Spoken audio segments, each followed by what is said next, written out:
All right. Welcome to another installment of Two Guns, No Ammunition. We're about to give you the cutting edge in political discourse on Team A.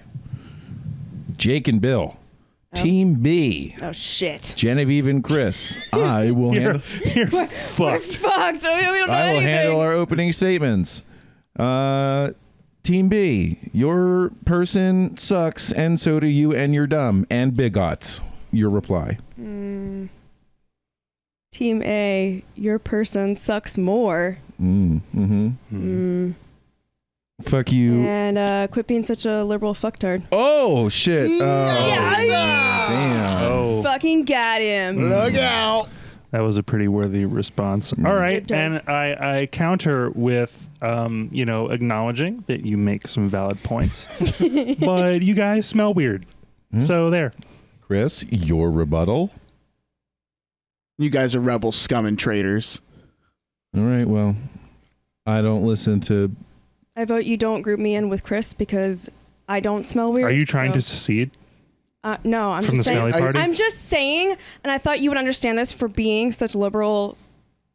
When did we become liberal? We're party A. Yeah, Yeah. we're alphas. No. Your phone rang. You lose. Yeah, mute that shit. Welcome to another installment of Two Guns, No Ammunition, Party A. Clear front runners for the next election. For bitch boy. I'm Billy Two Guns. We're No Ammunition. Let's do a quick mic identifier.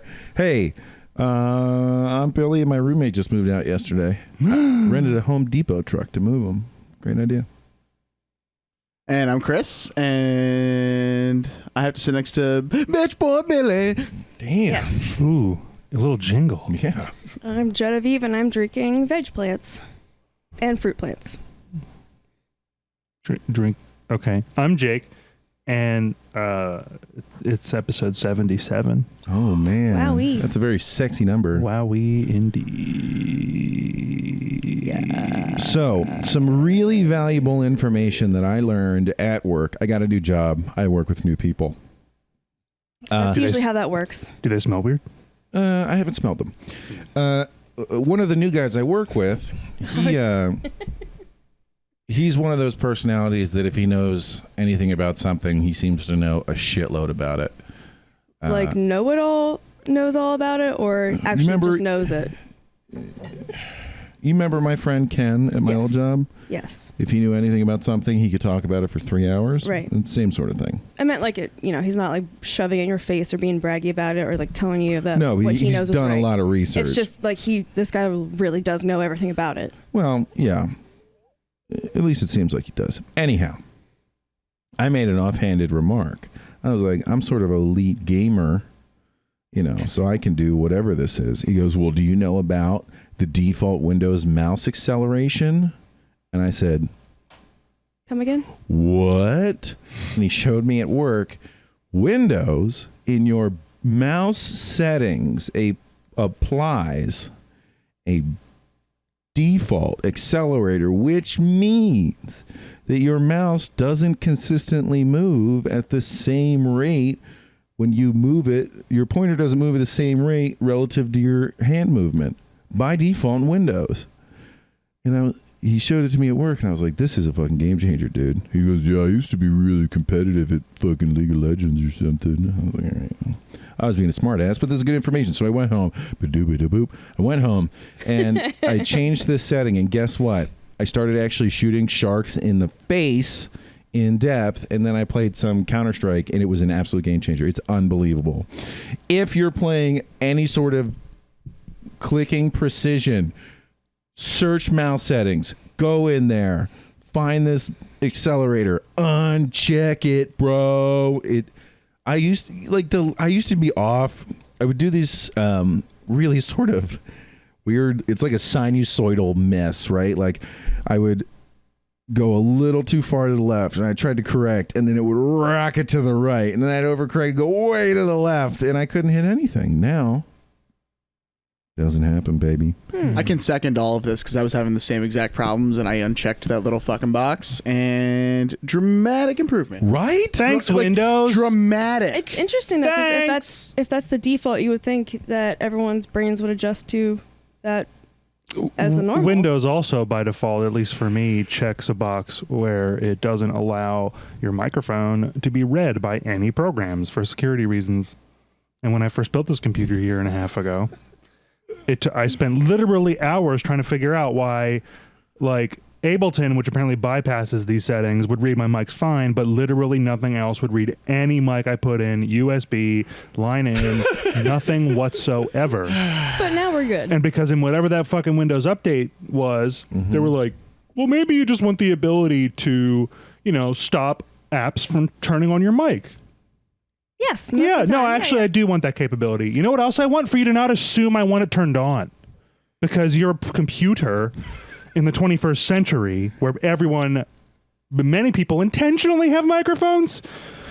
Oh, man. Why? Well, that's the scuttlebutt I heard is that after, like, there's not going to be a new major Windows release. There might be one more, but, like, it's not going to be, how we went to Windows 10 after Windows 8? I guess because 9 can suck butt. 9 had 2 heads and, didn't only live for a few weeks. It was very sad. Oh. It was kind of fucked up. 9's going to be the next release. So after 10? Yeah, but it's going to be spelled N-E-I-N. So I was Y-N-E. 9! Windows 9! I would like to connect Windows 9. I would like to connect my microphone. 9! I want to play some Stevie Wonder MP3. 9! All right. YouTube 9! Das ist verboten. I want to delay my Windows update. 9. Okay. So now that I was having this conversation with another dev at work, and it came to the conclusion that it's like, since Windows is like, get fucked, we're updating your computer, we're always going to have our fingers inside of your machine at all times. Why would they ever need to release a big new product that people have to buy? They literally could just move everyone's PCs to a subscription model. Right? Without consent. Just like, yeah, fuck it. I mean, I don't know if they're going to be able to get them. Like, they might not be able to charge you. I'm sure they can come up with a service like monthly support cost $5, but they can just update your system, and then when they're like, where they would have done, instead of doing a huge release with a bunch of changes and a brand new OS, they can just continually upgrade it, and then when they decide they want to make a major change, you're gonna get it, because suck it. I don't know, man.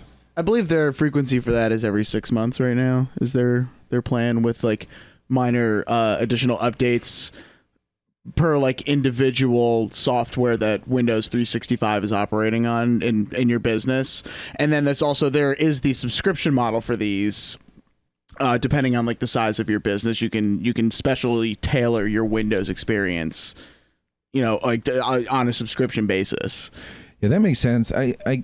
It would make sense to me too that they would be trying to make their money through enterprise software, going for corporate adoption as opposed to personal computer market. Software as a service, I believe, is what they're calling it. Yeah, but I mean, for the corporate market as opposed to private consumers, right? Because I haven't heard anything about me having to pay for Windows or whatever. But that's the big thing. You get if you're selling software as a product, even though software is a service, but you put all the functionality into a software product, and then you unlock it based on what your client is paying you for.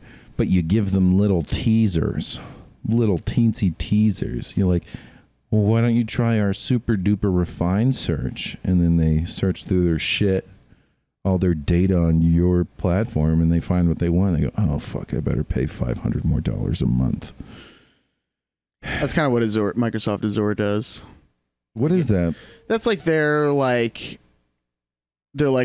IT like platform, I guess. It's for mostly for their cloud computing services. That's pretty much what it's for. It's their their dashboard for their cloud computing services. Cloud compute to Uncle Tom. What? Major Tom? Oh yeah, okay. not that other one. No, but Tesla does that. They'll put out a whole car. A whole car. And the car's like, well, I could charge my batteries fully there, but you gotta pay $2,000 more to unlock it. And then if you don't, they just softwares make your car suck. When I bought my Focus in early 2012, it came with a free 1-year subscription to Sirius. Sirius is installed. Yes. There's a little sticker on the driver window, equipped with Sirius. And I let it expire and never continued it because I never fucking used it. But it's there and it looks at me every single day. And it's the same fucking thing. Yep. Because at any point I could call Sirius and be like, "Yo, this is it's in my car," or like whatever, and I could set it up again, and it's there. And they gave me that little teaser, and I didn't bite. It's always waiting. Your I have the same your thing 30-day with, free trial has expired. Would you like to purchase WinRAR? By the way, if you hit close, you have all the features you'll ever need for WinRAR. Yeah. To this day. But you could have super extra cool features if you just. If I ever get very wealthy, Does it compress and uncompress zip files? I mean, yeah, and maybe even faster I'm good. and better. But like, if I ever get insanely wealthy, I might just give a bunch of money to WinRAR. They've truly done the Lord's work. They have. But gee, what were you saying? You've got the same thing? Is it with OnStar? yeah. So like every now and then, because it's been 2 years now, I think, since I've had this car. And there's even a special button in my rearview mirror for OnStar. At the end of the first year, like as soon as I turn my car on, everything is up, the radio's on. This woman's voice just tells me like, "Hey, your subscription is about to end for your first free year of OnStar." And then at least like every 3 months after that, it keeps reminding me like, "Your subscription has been canceled." It talks to you? Yeah. It's so annoying. I mean, it hasn't done Yeah, that like the it's last, I want to terrible. say I would cut 6 the months or so. microphone out. It talks to me, but I don't know if it hears me. Of course it does. There's got to be a way to shut that shit off. Dude, okay. I just have not bothered enough to deal with it, like especially since. Here's the like I thing said, it about hasn't her shown car. up For in a people few like Bill months and now. I, it would be a priority. Absolutely. It would For be me, like, I'm like, ah. I haven't cleaned the house in a few months, but I've destroyed my car looking for this mic. Okay. So Genevieve's got the base model of the Chevy Spark. Yes, like floor model. Everything is manual, like crank windows. Floor, you mean basic? I guess so, yeah. Not like what they would actually have on the show floor. No, literally, they drove the car off the show floor for Oh, me. no shit. Yeah, that is the car I sat in to just see what it was like, and then it's we a strange went and looked. decision to put their most basic model in the showroom. Yeah. But I don't know. So here's the. Oh, my God. Here's the thing that really charps my arse about this car. Usually when you go with basic stuff, everything's mechanical, right? And the nice thing about mechanical stuff is ostensibly it's more reliable than computer driven or electronically controlled stuff because your fucking motors won't burn out. You're pulling a lever and then something's happening. That's pretty goddamn reliable. This fucking car, opening the back gate, like the little hatchback, when I push on the handle, it doesn't activate a lever. I hear it go, it's activating a motor to release it and allow me to open. Now, is there a button in her car or even a lever to open that hatchback from within the cabin? No. No. You literally have to use the key to unlock. You have to get out, walk around, and push the button on the back of the car because it's not a fucking It's lever. Not even a button. You have to use the key. Like, you have to turn the car off, get out, use the key. Right. It's a bit stupid. And It is a bit Get stupid, ready for but- this. Yeah. My trunk has But a I'm little not bothered thing by as a it. safety feature, a little glow in the dark lever you can pull to release the trunk, so you're not going to get fucking some kidnapper can't just shove you in there. Okay, well, all the kidnappers in the world, if you want the most eccentric base car model. for your needs, Here's get the the floor model of the Chevy Spark 2017. here's the other thing. Learn how Her to drive stick. her locks are not power locks. But when the car starts to move, you hear it go to make sure that the doors are locked. Okay? It has the motor to lock and unlock the goddamn doors. But it won't let you. When you unlock when you unlock the car, it doesn't even mechanically turn the lock. It goes turns the lock back up. It does not. Yes, it does. It 100% does. It makes my head explode because they give me the goddamn lack of reliability of these fucking motors without any of the advantage. Next thing you know, she's got the crank windows. We're going to like take off the door panel and find out it's just a little arm that pushes in a button to activate a motor. Like every rotation. They engineered it to be less convenient. On purpose. That would earn me some significant points. Yeah. You'd be like, all right, these guys really wanted to fuck It would earn with points me. with me, I should say. Because master fucking troll. Like to put in unnecessary expense just to bury that little seed of fuck you that you have to work to find. That is special. That's love of the troll. Oh my god! Now I really hope so. I think the thing that really gets my goat though, like deep down, is that they're not. It's not even like with Tesla where they're like, "Hey, if you give us more money, we'll make your car better," for no reason other than we'll make the software do it. Like this car doesn't even mention. It doesn't even mention that it has these other capabilities that are just like a hair away. Just one day I was hearing. And there was a delay from unlocking shit and it opening. I was like, wait a minute, that's a goddamn electric motor. It's 90% there. But it was less expensive than everything else. Which doesn't make any damn sense either because they spent just as much money to put all those fucking motors in there. What it means is that they're scalping for the button to actuate the power features, right? And it really didn't cost them very much. No. To put most of it in. Man. Yeah. Joke's on them. I don't care. I'm going to keep my inconvenient car. Your boyf does. Yeah. Because I'm like, if some Samurai Top Knot here Yes. is gonna go. Yes. Is gonna go full, I don't know, John Wick on Chevy. Yeah, well, here's He threatens to flip my car all the time. it's so small. All the time. It's Probably could. It's called tiny car. When she takes Probably too could. long to unlock my door manually, I wobble it and see if I can roll it over. It gets kind of close. No, what was I going to say about this damn car? I don't remember. Everyone gets a kick out of the idea of you driving it, by the way. It is a fun little car. It is teeny tiny. Yo, this thing, we're going to talk about cars a little bit, I guess. The Honda Fit is what really sold me on these little teeny hatchbacks that are like small on the outside, but on the inside, there's a ton of room. We had 5 rugby players, all in the 200 plus club, all over 200 pounds. That's Just about so you know. 100 kilos, For our 95 foreign listeners. kilos. I don't know, whatever, Chris, you fucking European cunt. Okay. Anyway, All right. I don't know why I did that. Sorry, bud.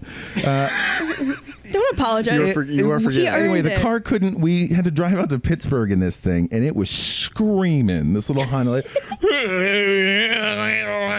on the highway trying to get to. I don't think we could get above like 62 miles an hour in the If thing. you did, then you'd be shooting off into space. It was like Like that much weight behind you. it was. Oh my God. It was rough. It reminded me of my old. What was my first fucking car? A Mazda Protege.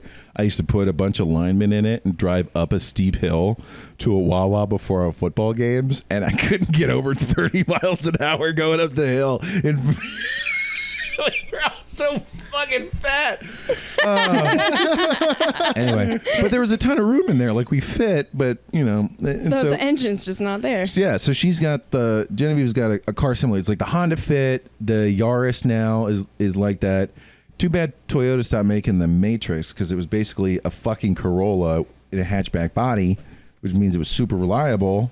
Now they sell an actual Corolla hatchback, but I haven't seen any of those. Anyway, so this neat little, it's a nice car. It's got good space. We have fit stuff in it when we need to.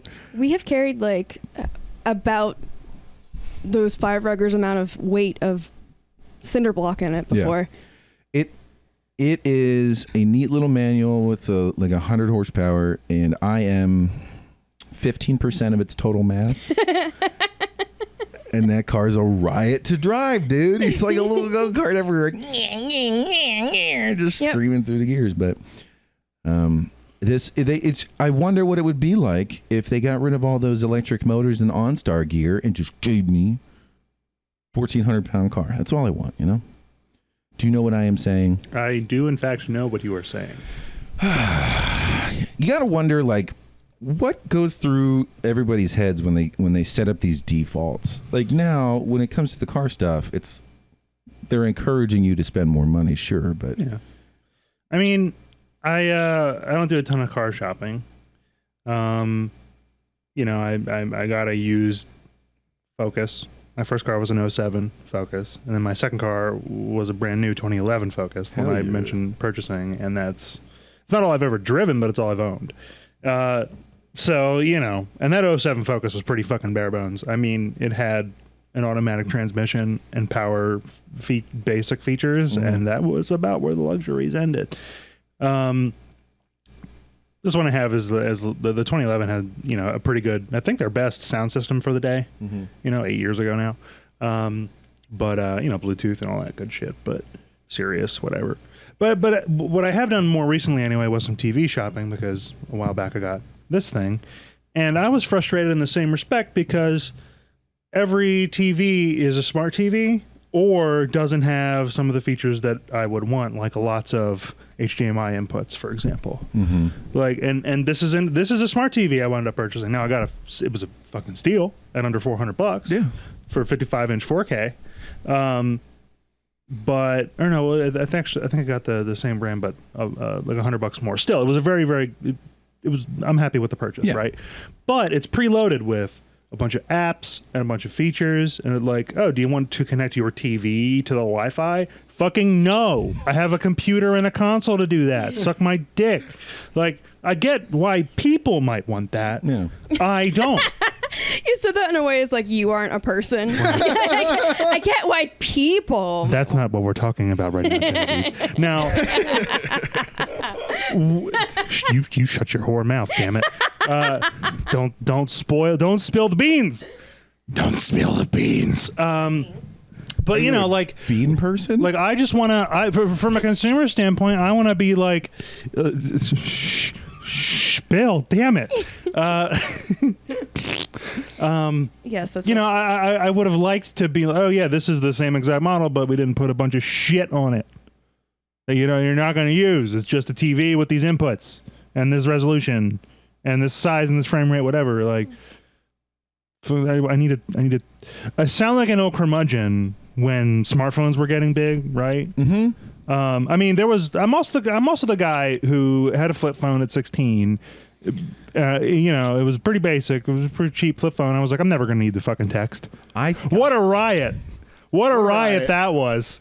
16-year-old Jake. Dude, I didn't get a fucking smartphone until I was like 19 in college. I was like, no, my Motorola Razr will... Razor. My Razor. Yeah, my Razor do it. My Motorola. Hey, yo, Razor, get over here. I can't say Motorola Razr. Motorola Razor. Hello, Moto. Motorola Razor. Motorola Razor. You're better than me. All right. I know. Just want everyone else to know. Please continue. I did the same thing. I held out. I was like, I don't fucking need your supercomputer phone. I'm not going to need a text. Oh, wait. I'm going to do it every single day for the rest of my life. Oops. This is how we communicate with Why would I need porn on my phone? This is, yeah, I mean, what a fun question that was. Okay, all right. Why would I ever need that? The point is like, you know, acknowledging this curmudgeonry, all right? This stick in the muddum. I like my actual use of this television is actually that limited. Like, I'm gonna jam a bunch of plugs in the back. That's what you said, and I'm I'm going to dictate by other means what is on my screen. I don't want to use it any other way. And that is annoying. Now, if they were smart and there are reasons against this too, but if they were going to follow the track of like what we've been talking about with the cars, they could just release the same TV twice and be like, this one doesn't have these features. But then when you turn on the TV, it's like, did you know you can activate your smart TV features? Mm-hmm. Just call this number, go to this website, plug in your credit card. It's only this many dollars a month to be able to use your TV to access all the things you also pay for monthly, like Hulu and Netflix and YouTube Red, etc., Roku, whatever. Like, they could do that. Now, would people just figure out how to jailbreak that shit? Probably. But how percentage-wise, is it going to be the majority? Fuck no. So they could do that, and they could put a premium on the actual smart TV part of it and really just release the same program, the same product twice with all the same shit on it, but one of them has a paywall, right? Or they all have the paywall. They're all coded exactly the same way. It costs them exactly the same amount of money to produce. And then they have this extra premium that they can, sell people on. They could do that. I'm kind of surprised they haven't. But I wish they did, because I could have saved money. Or they just would have scalped. It seems so counterintuitive to me that, like, you can sell the same product. It makes more money for a company to sell the same product with capabilities locked behind a paywall than to build a less expensive model and sell that. Like, what? For the longest time, that was how the world worked to me. Like, if you wanted something with more capabilities, well, it was more expensive to make, so you pay more money. Now, that's still true.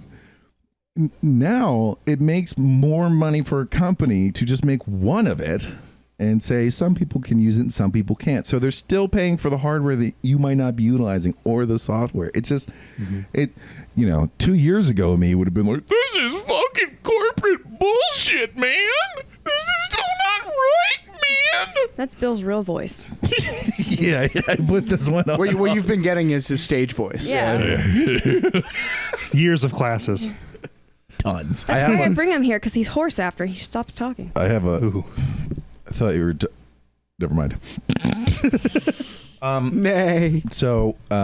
he becomes a horse, exactly. No, okay, so here's something interesting to think about. You know how people like to jerk themselves off that Americans can't... I mean... I was surprised when you kept going. I was like, yes. Yes, people do jerk themselves off. No, people like to jerk themselves off that Americans don't drive stick anymore. And they're like, those fucking Europeans with their national health care and their fucking big government, and they love to drive their manual vehicles. I don't know. I know loads of Americans who love to drive their manuals. I know. There's just so many of us. There's loads that do lots of stuff. But I was like, I was having this conversation, I think, with my dad, and I'm like, I don't think it's because Americans are inherently lazier. The Europeans are the ones who take 5 weeks vacation and have time to be a new mother built into the system. Or a new father. Yeah. My company gives lazy. It does? 6 weeks paternity leave and maternity leave. That's awesome. I just adopt kids all the time. I don't think that's... You still only get like the 6 weeks. Yeah, and then you let them loose. But like you don't... to the wild and then just get a new one? It doesn't like reset. You right can't... there. Yeah, you don't get... You don't get 6 weeks every kid? No. Well, I'm sure you do if they're like years apart or whatever. Yeah. But they can't be like... Here's 6 weeks. First of all, here's another 6 weeks. Unless you got a harem going, the fastest you're going is once every 9 to 10 months, right? No. Correct. I am just going to adopt 17-year,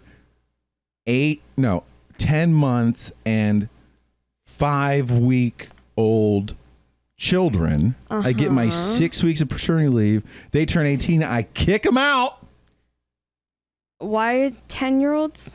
17 in all those months so that they turn 18 just as my paternity. I don't think the policy would let you have the 6 weeks because you adopted a nearly grown child. The important part of that. All right. Anyway. So what I come to find out is like the big reason that there aren't more manuals in the United States is because the biggest consumers of new vehicles are older folks. And we can see cars are getting more and more expensive, especially with, us dweebs with student loans. Yeah, Later in life is when you can afford a brand new car. So what do we buy? What do we plebeians buy, us peasants? Used vehicles. So older folks tend to like automatics so it doesn't hurt their old bones or whatever. And then we don't have any manuals to drive, so we never learn. So the cycle, she continues. In the words of Aubrey Plaza, fuck old people. So I wonder if that's what's going on with this TV. Like the major consumers, they get like an example of a TV behind a paywall that doesn't exist, but I'm going to use it anyway. The major consumers would buy all that stuff, so they just build it for what the major consumer is, and they're like, fuck you, person who wants this lesser capable thing. Get with it or get out. Exactly. Now, I will tell you, when I tried to look for I just wanted a 700-inch, really like a 70-inch 1080p HD TV. That's it. You can get a 1080p up to like 55 inches, but they keep trying to sneak in smart stuff on there. Anything bigger, it has to go 4K, has to be a smart TV. If you go smaller, it's like 720i. I don't know. You can't, like, there's just that sweet spot you can't find. It's the same thing now. Like if you go out, I went out when I bought my 2011 Corolla. My dad and I bought out the lease 5 or 6 years later. And I was like, they're trying to sell me a new car. I was like, I don't want Bluetooth. I don't want OnStar. I don't want any of this garbage. I want power locks, power windows, power mirrors, air conditioning, and a manual transmission. Power steering. Well, You want power I'm steering. trying to get yoked. So you're going to work out by driving? Yes. Moving at highway speeds is not the place to exercise. So I was like, I want the basic model. I want a manual. I don't need all these bells and whistles. And the guy looks at me and goes, that car doesn't exist. Like, you can't buy that. It's just this whole like... You can elsewhere, but if you want to import it, you're just burning that money anyway. Dude, I have looked into importing stuff. I was like, okay. So outside of the United States, there's... they make these Toyota, the Tacomas? Yes. There's fucking awesome ass pickup trucks that run forever. You see them a lot, in the Middle East fighting wars, in Africa too. And anyway, Toyotas are used a lot in warfare all over the place. So anyway, I was looking them up, and there's a Toyota Hilux, which is basically a Tacoma with a diesel engine. And if you're familiar, diesel engines tend to last longer. You can get way better mileage out of them. It's just the government did a study. They said they made too much pollution. So we have all these regulations which have basically killed small diesels in the U.S. I was like, all right, how do I bring this fucker over here? So it's like you pay this much money, you put it on a ship, it ships over, you buy it over there, but then you have to get it to pass like California inspection, and it's never going to happen. You can't even do it. It cannot be done. If you want to actually have a vehicle, you have to make it yourself. You have to buy a gas one and convert it to diesel, which is not easy. And then I guess never tell anyone so it doesn't get inspected. It's crazy, dude. They just don't exist. And somebody was telling me that there's really good small diesel engines in a lot of European cars that basically Genevieve's car would have a diesel engine over there, get 9 million miles a gallon. We can't get it in the U.S. Thank you very much, Your Honor. So it's interesting to see it trickle down to everything, including like your electronic consumer goods. This idea that you're packaging something that has all these capabilities. They're just locked up. But I guess is it because so much of it is software based, so it doesn't actually cost as much money to reproduce. Well, I think the discrepancy that we've noticed here, right, between shipping, a product with all of its features in it, but locking it behind a paywall versus making the cheaper product and making you purchase extra features. Like cars also work that way, right? Especially as they get more expensive. I watch a lot of Top Gear and Grand Tour or whatever, and every time they talk about some, Gucci, even not even a supercar, just like a BMW, right? It'll be like, oh, the basic model, has XYZ. Like then you add on, the Bluetooth. You add on. We keep sticking with Bluetooth and OnStars, but you get it. A sunroof, Rear view camera. Rear camera, lane. Dude, now there's cars with not just with lane assist and follow distance assist. Yes. We rented one when Frank and I were out in Arizona. It was cheating. It was almost autopilot. Yeah. You can tack all that, and that was like a Toyota too. It was some kind of SUV, or Hyundai. But it's harder to do that with a physical product, which is why the joke about Genevieve's not power locks but not really is funny, right? Yeah. Because they supposedly put all this extra work in real life, they probably didn't, right? But with software, I mean, we see with games all the time, to get back to the core thrust of our show, right? Like, and we've bitched about it before. You can ship Assassin's Creed Odyssey and it's just the same packet. Like with they don't need to package the add-on, the DLCs separately.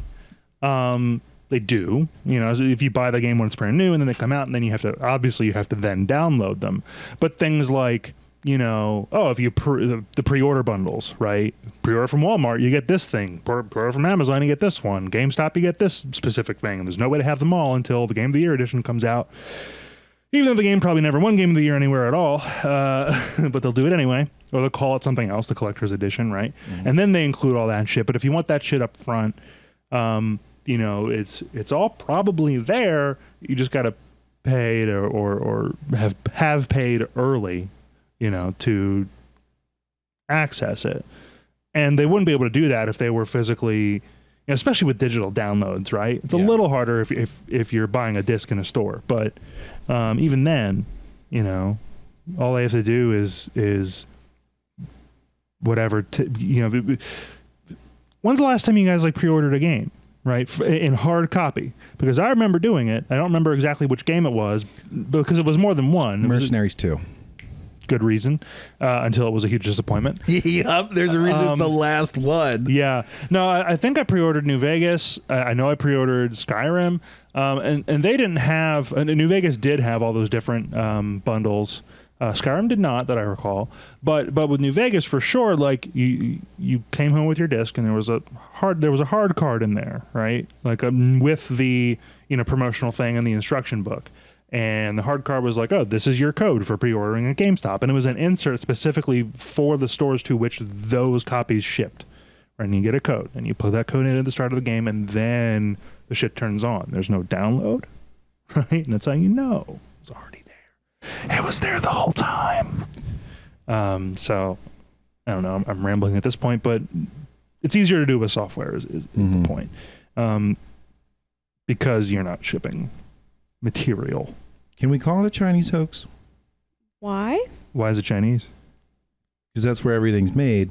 And I think it'd be good to redirect attention away from the big Chinese hoax, global swarming. Yes, global swarming. I remember that thing that you said. I remember it. It's a thing. Speaking of China, I have a. I think we should move away. Do you have a China. Huawei? I do not have a Huawei. Oh, well, that's the thing with these damn smart TVs. If I was going to be a conspiracist still, I'd be like, the NSA says that you can't sell not smart TVs so that they can backdoor into your house and listen to your fucking conversations, bruh. That was an official NSA announcement. The Bilderbergs. Yes, they do meet under that mountain. I don't know why everybody thinks that that's so crazy. They do it. All right. So if you remember, Under the mountain, they do Skull and Bones. That's just lizard people. You are covering some really good stuff too quickly. Skull and Bones is where you bang go. Listen, lizard people are Wait, real. what are Skull and Bones? We're hitting these real fast. Well, The Alex Jones itinerary. We got to let people know. Gay Dude, frogs? have we talked about this on the? Have we talked about that guy on this podcast yet? And I'm calling it. I called it before. I'm calling it again. Alex Jones is a CIA plant. CIA plant? Yeah, some federal brand. Yeah, probably CIA because they're fucking cowboys. Okay, this guy takes stuff that you could probably talk about. It probably needs talked about. You know, like the water. There used to be so much fucking birth control in treated municipal water that it was affecting the sexual development of tadpoles into frogos. And they were turning the friggin' frogs. We were getting hergamites. My stepdad called me a hergamite one time. I won a bet because I said it wasn't a word. He meant hermaphrodite. I won $5. Oh my God, He hergamite. called me a hergamite. Yo, it's a word. I love it because it's a story about your dad calling you a Stepdad. hermaphrodite. It's stepdad. It's a word now, and you are one. So I certainly am a hergamite. But okay, so like that's something that you should probably talk about. But then Alex Jones comes up. You know, the water company's like, "Hey, can you get rid of this?" He goes, I got the thing. They're turning the freaking frogs gay. Like that's he's making it sound ridiculous. So now if you come up and you're like, hey, you heard about that birth control in the water? And they're like, you're a gay frogger? Fuck you. And you're like, Alex Jones begot. He's a government plant. They do it on purpose. You know, I think he and Barry O just text each other. Maybe I think that might be. I think that might be a more dramatic version of something that happens to everyone, and that is as soon as the guilt by association fallacy, right? So. You pick a controversial topic, it's probably been politicized at some point, right? And just by virtue of it having been politicized, whichever side exacerbated it or has the most baggage on that subject or feels the most passionately about it, immediately that fire is used to justify extinguishing the discussion and for painting, you know, reducing it to something simple like party A versus party B, when that's not why it may have been brought up. It might be, maybe X really is a problem, and you know, so and so politicians are suggesting Y and Z to, you know, as measures against that problem, but I don't like those measures, but I still acknowledge it's a whatever. Let's do it. We don't have to go down the subject, but just as an example, gun control. Okay, if you watched the Democratic primary debates, just about every single one of them, at some point that I recall, either flirted with or openly associated people who you know support the Second Amendment and who like their guns or whatever as loving those guns more than their children, which is a straw man. Right? I don't know. It's bullshit because I'm a gun guy. I watch a lot of people who talk about this stuff, and one of their main like of those presenters on the internet and of the people I read and of the people who share this line of thinking with me, who like their firearms, they do it because they care about their families and about their neighbors and about their countrymen. To some extent or another, they're not like, you know, okay, today we're going to disassemble and clean an AR-15, and then in the background you hear, Dad, I've been in here for weeks. I'm hungry. Dad, all right, that needs to be a video. Shut up, Billy. I'm cleaning my gun, you asshole. Like, fuck out of here. I need this to be a real thing. These are like law-abiding citizens, right? But just, you know, and that doesn't mean there aren't problems to be discussed and solutions to be proposed and things that can be done and compromises to be made. But don't lead your thinking with 50% of the population likes guns more than kids, because that was pretty much insinuated almost in as many words by at least one or two of the candidates in those primary debates. Maybe we just need to send Alex Jones a big tub of Guns. lard or whatever he uses as currency. Lard-covered guns. There we go. Lard guns. And tell Oh my him God. that he needs to get all hyped up and say that people who like guns love them more than kids, so that then checkmate. But we're getting back to our real thing, Chris. Now that you're back, Hello. I am going to do a quick product review. I many months ago, I bought this Coolerton programmable split mechanical keyboard. This one says it's backlit. Mine was not. Lies. So I bought this thing. Chris, if you take a look, see, that's what it looks like. Pretty neato, right? It's like a keyboard cut in half. Yeah, cut in half, right? Boom, blammo. Wow, neato. So you have two options. Basically, it just takes a regular keyboard and splits it right down the middle. And it pulls it apart. Now, I've looked at a number of different solutions. I had one-handed keyboards, like They're meant for gaming, though, right? just for gaming. Yeah, it's smaller, and they changed the layout to be more for an active gamer moment or something. And that was too much because I have, however many years of memory of where these fucking buttons are supposed to be. I don't want to move around. I tried that thing a little bit. I settled on this split keyboard, and it was great. Each keyboard can have each half can either have a nice long threaded mini USB that comes out and goes to your tower, and a nice feedback, nice clunkety clunk. There's a little bit of overlap in the higher buttons. I think you have an F6 here and an F6 here, and the number 6 here and number 6 on each half. So there's a nice bridge, but everything else is split the way you'd expect. Good little keyboard. Worked well. Worked. Didn't work well was the unreinforced micro USB port on my left half. I think something like a pillow fell on it, or The thing made of feathers, you mean? it was something that had weight to it, but not a lot. So it wasn't quite lined up. And I was like, oh, it's not really making proper contact. And I tried to straighten it out, and then it completely broke.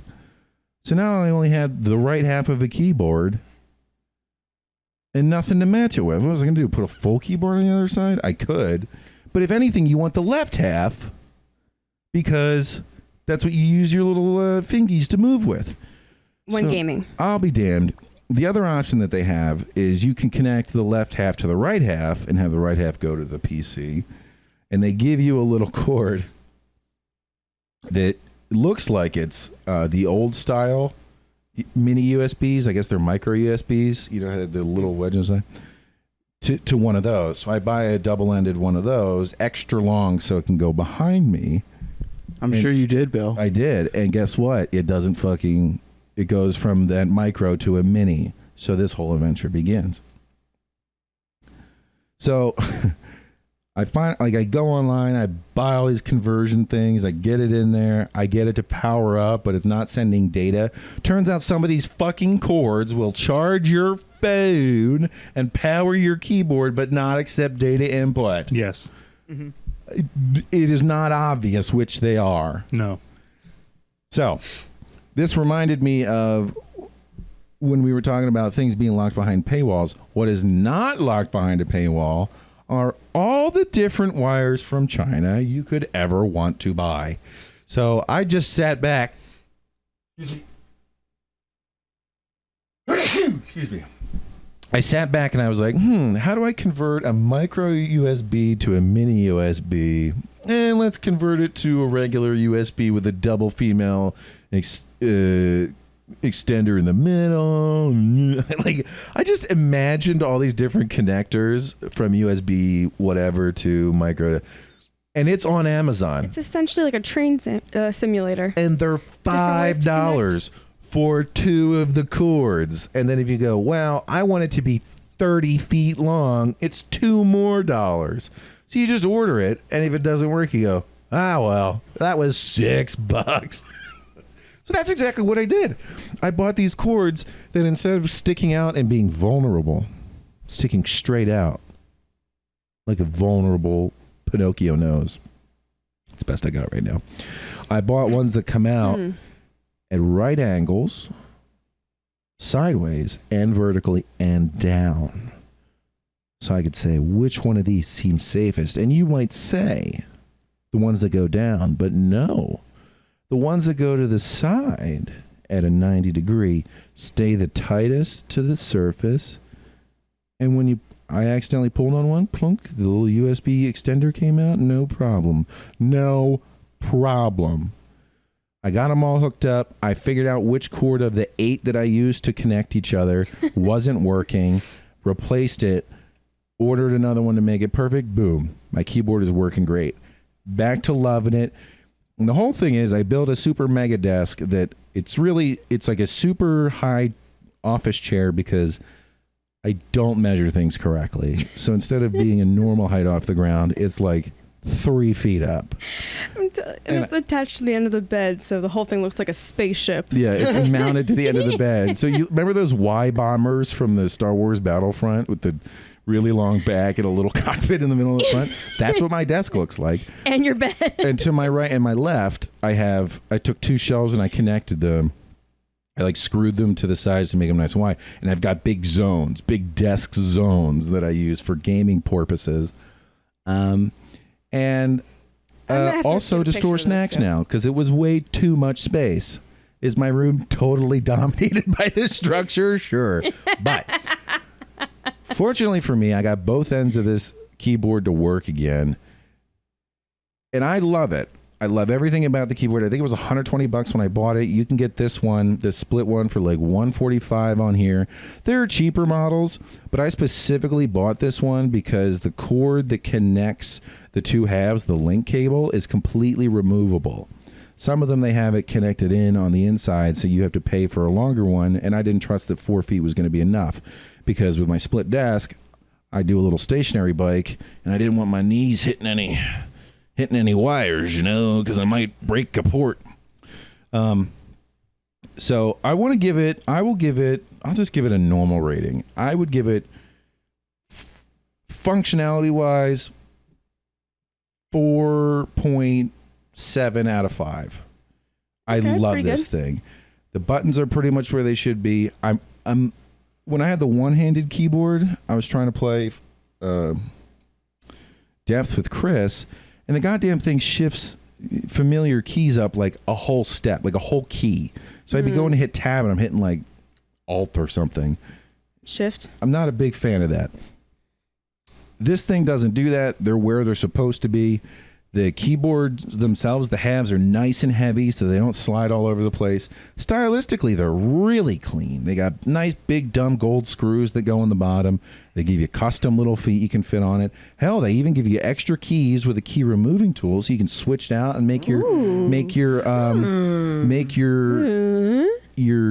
swear word keys for heated gamer moments, special colors so that you never lose track of them.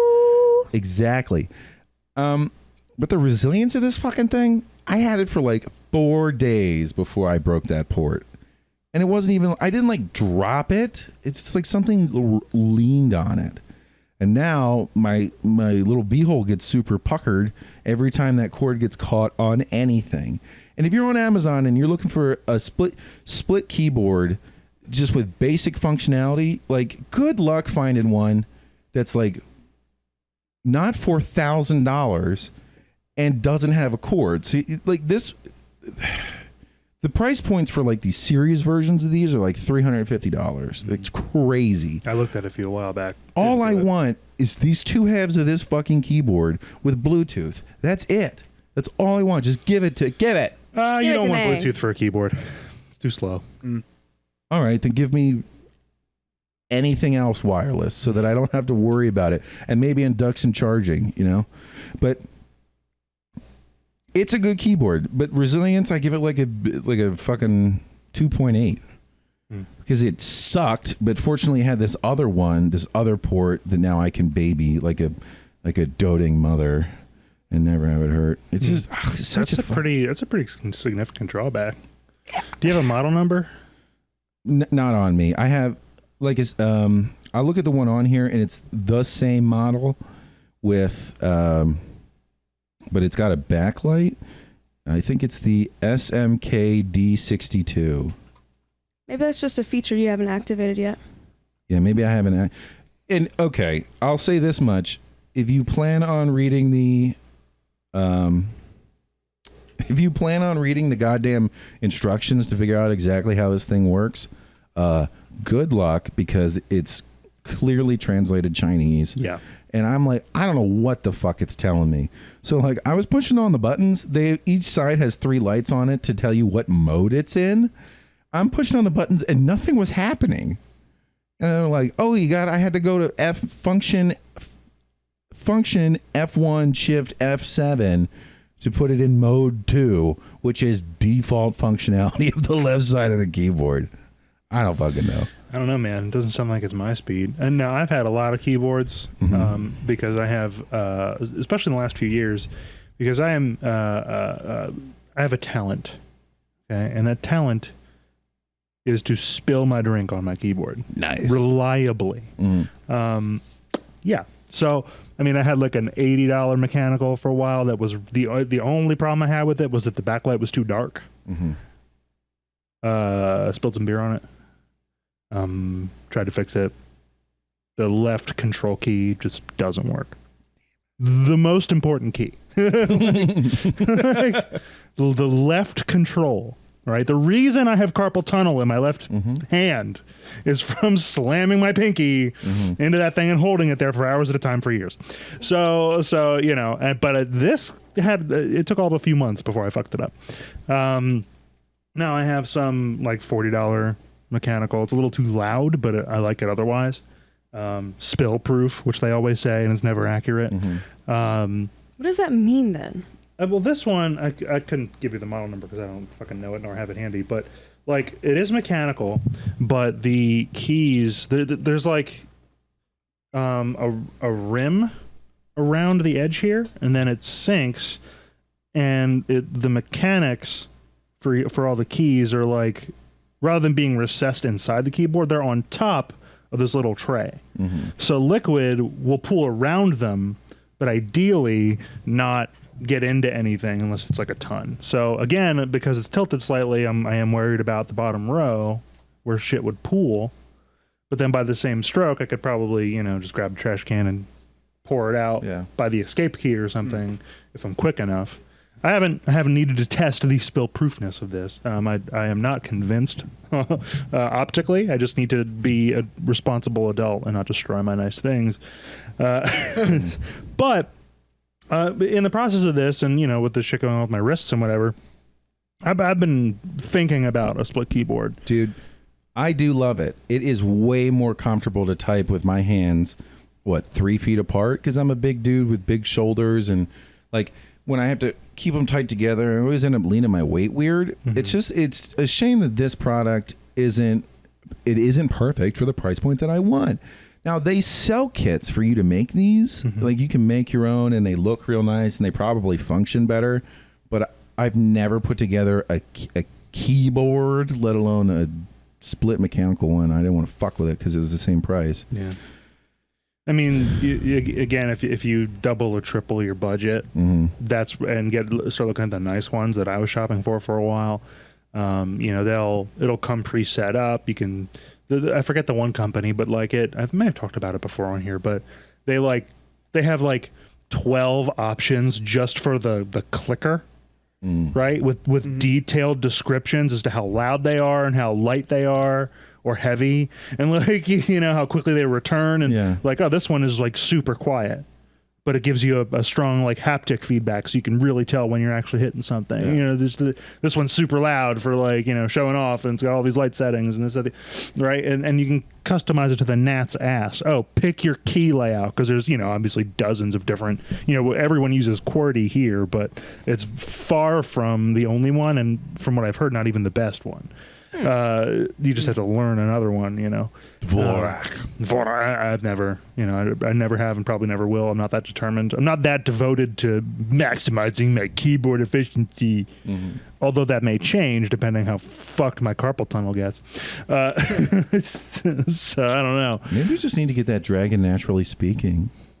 That does kind of look interesting. Dear Target, new paragraph. I, the Jake off, am your most important customer. Listen, don't dox me on here, Bill. And let me tell you something, fellas. I am displeased because when I went to your in-store food court, there were no corn dogs. Now, do I eat corn dogs? No. I'm a vegetarian. But it's about an image. I need everyone to know that I have good taste. And if I don't have corn dogs, I'm not tasting anything. Fuck you, Target. I await your reply. And that's it. Accurate. Wow. I have long struggled for a way to express these grievances with Target. Well, you're welcome, bud. Just found it. And Bill, man, I owe you a tremendous debt of gratitude. Yeah, and that would be... You have done me a service. Well, anything for a good friend. And I'm saying, Dragon naturally speaking, it would be just as easy for... You could do it. You could do it too. And your little things... You could tape them up and put them in ice and not even worry about it. That's true. Yeah. Maybe you should talk to like a paraplegic or something and figure out how they do it. Listen, I have minor pain in my hands. How do you live with no limbs at all? I don't know. I think they use their eyes and they blow in a tube. No hands. Don't have to worry about that. It's a shame. Oh, man. Stephen Hawking, if only he were still around. Could have consulted him. Would have been like, fuck you, Jake off. Like, I do have a beef with Target. Oh, Chris. Chris has some like grandpa level humor over here. What? We're talking about the limbless. You know what, everybody? Did we even want to just? I don't want to describe No, it. everybody, I'm going to do us all a favor. We're going to send it to a break. We'll catch you on the flip side. God damn it, Chris.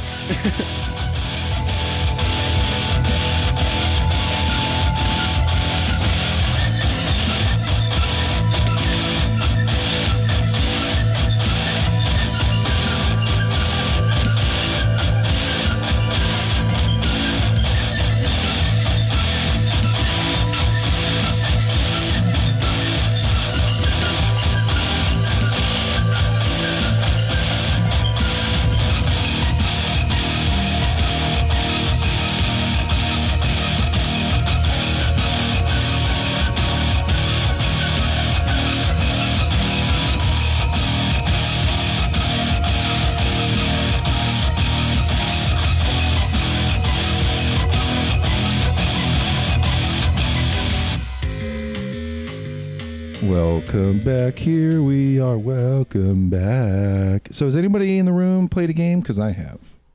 Anybody else picked up You know what? You have, Chris. I know you have. You picked up an oldie, but a cutie. I did. Left 4 Dead. Dose. How's that been treating you? I know we got on to play together one day, and it took us a while to figure out how the hell to get to a server. Yeah, the game definitely holds up. Really? All this time. Yeah. Did you find a good community? Because the one that we were on, a lot of those guys that we played with. Now, if you're unfamiliar with Left 4 Dead 2, the mode that we played, it was like humans versus zomboids. And you're 4 characters with guns and stuff, and you try to get through a level. And then there's a bunch of like jobber, cheap, weak zombies that run at you to punch you. And then there's specialized zombies like the jockey, which it will jump on a player character and steer them away from their teammates. There's is it a smoker? Yeah, there's the smoker there's the tank, there's the witch. The smoker, when you shoot him, he blows up and it's just smoke everywhere and you can't see and you can't breathe. He also has the long tongue that he grabs you and pulls you away from everybody. The boomer. you shoot horrible gut acid Bile. on things, and then the jobber zombies all gang up on that person. Anyway, so what you'll do is you'll play 4-on-4, 4 people, 4 human players versus 4 of the specialized zombo players, and see how far the humans can get before everybody's killed. And there's a whole system of being downed and being brought back up and all that stuff. So, but when we played, the first time that we played, we jumped on together. We're like, fuck yeah, we're gonna play some L4D2 dog. And that was just me talking to myself. Yeah, he didn't say that to me. No. We got on and people were like team killing and stuff. Yeah. I'm like, ugh, there's probably like 80 people playing this game. We can't have Team these. killing? Yeah, where you shoot your own teammate. Okay. So it's like the friendly fire is on as opposed to okay. off. And See, I think the game shines when you need you need 4 friends. yeah. It shines as like a friends game rather than like a multiplayer online thing. Mm-hmm. Yeah. So Especially if you can get a full team of 4 actual people, it's a great time. especially that advantage is most pronounced as humans, as the human players, because you have to clear the level. If one of you dies, then you have to be, when you respawn, you have to be let free from a respawn point, don't you? Like, as opposed to, you don't just spawn back in. Whereas the Zomboid team, they'll get down, they'll be out for a few seconds, but then they'll just spawn back in as a new special zombie at random. To complement whatever's already there. And there's definitely team planning as the zombies too, because you can conspire to really fuck the humans. But I think the stakes are higher as a human, if I remember right. You've been playing more recently than me. Yeah. Definitely.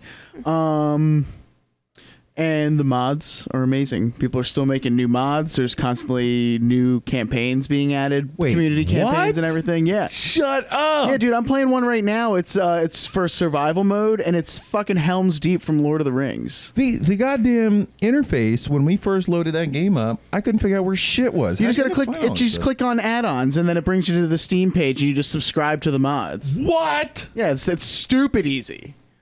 All right. And these are all community mods, and they're Even Chris figured it out. Yeah, even my dumbass figured it out. You know what's great about this is I think you can buy Left 4 Dead 2 for like $1. It's $1.99 right now in the Steam summer sale.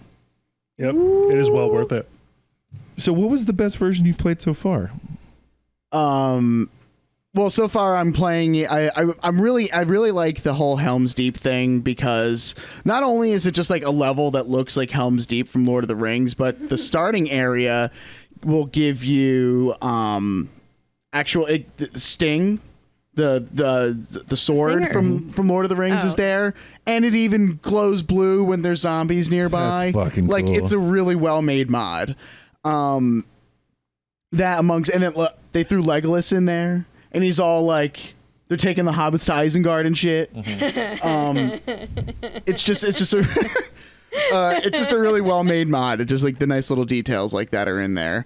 And then I also have a mod for the tank where it's Shrek, and it plays All Stars. It comes running at you.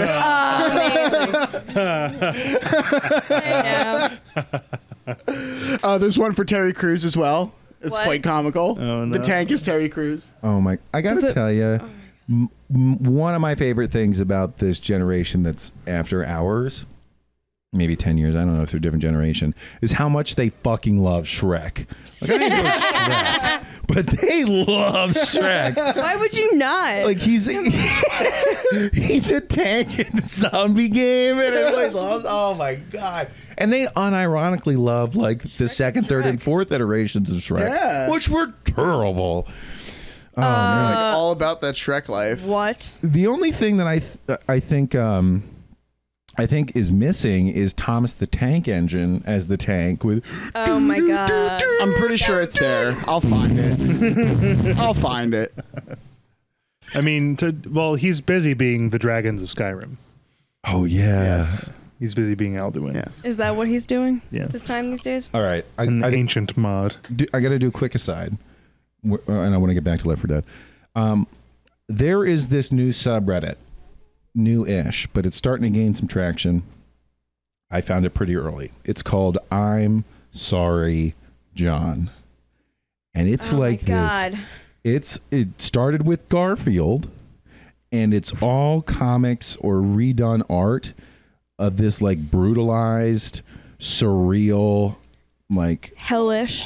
hellish horror take on Garfield. I've seen some of those games. It's and they have non-Garfield original content weekends, and one of them was Thomas the Tank Engine, but it had like his face crawl out of Thomas the Tank Engine, and it was this long gray tube with like a ton of claw hands.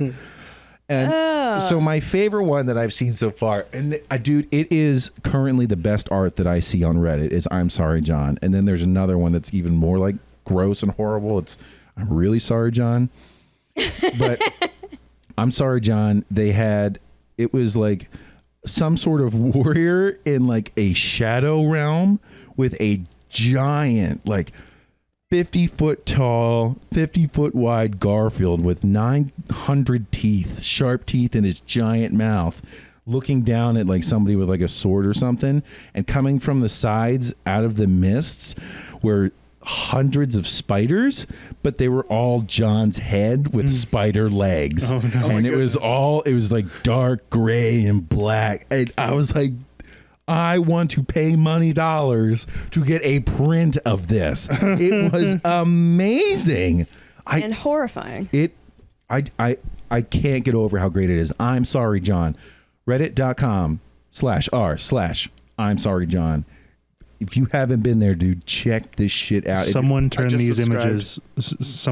images into mods for Left 4 Dead. Oh my god. But like I've never been really John. tempted to commission art done before because I'm not a furry. But Yep, those are the only people. I think I would like it to be I would commission these people. It's unreal. Anyway, so Left 4 Dead, the most populated servers. How many servers actually have people playing?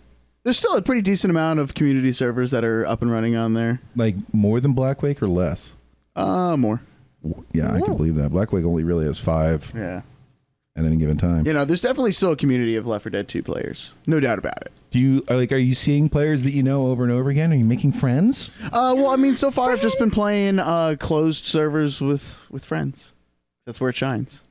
What friends are you playing with? Because you Oh my haven't God. hit me up. Oh my god. Are you kidding me? Well, you go on and you're invisible too. So No, I'm not. I'm on all the time. On. I'm playing Stellaris. I think we need a divorce. I'm playing Stellaris and watching Evangelion. Yes. Neon Genesis Evangelion. So when I was playing Counter-Strike, and Left 4 Dead might even be a Counter-Strike mod, It's a Half-Life mod. Half-Life mod. Yeah. And all I play now is the gun game, community server gun game with custom-made community maps. Yeah, they're fun. I almost don't touch the base anything at all ever in Counter-Strike, except for the mechanics. Is that how you find yourself in Left 4 Dead now?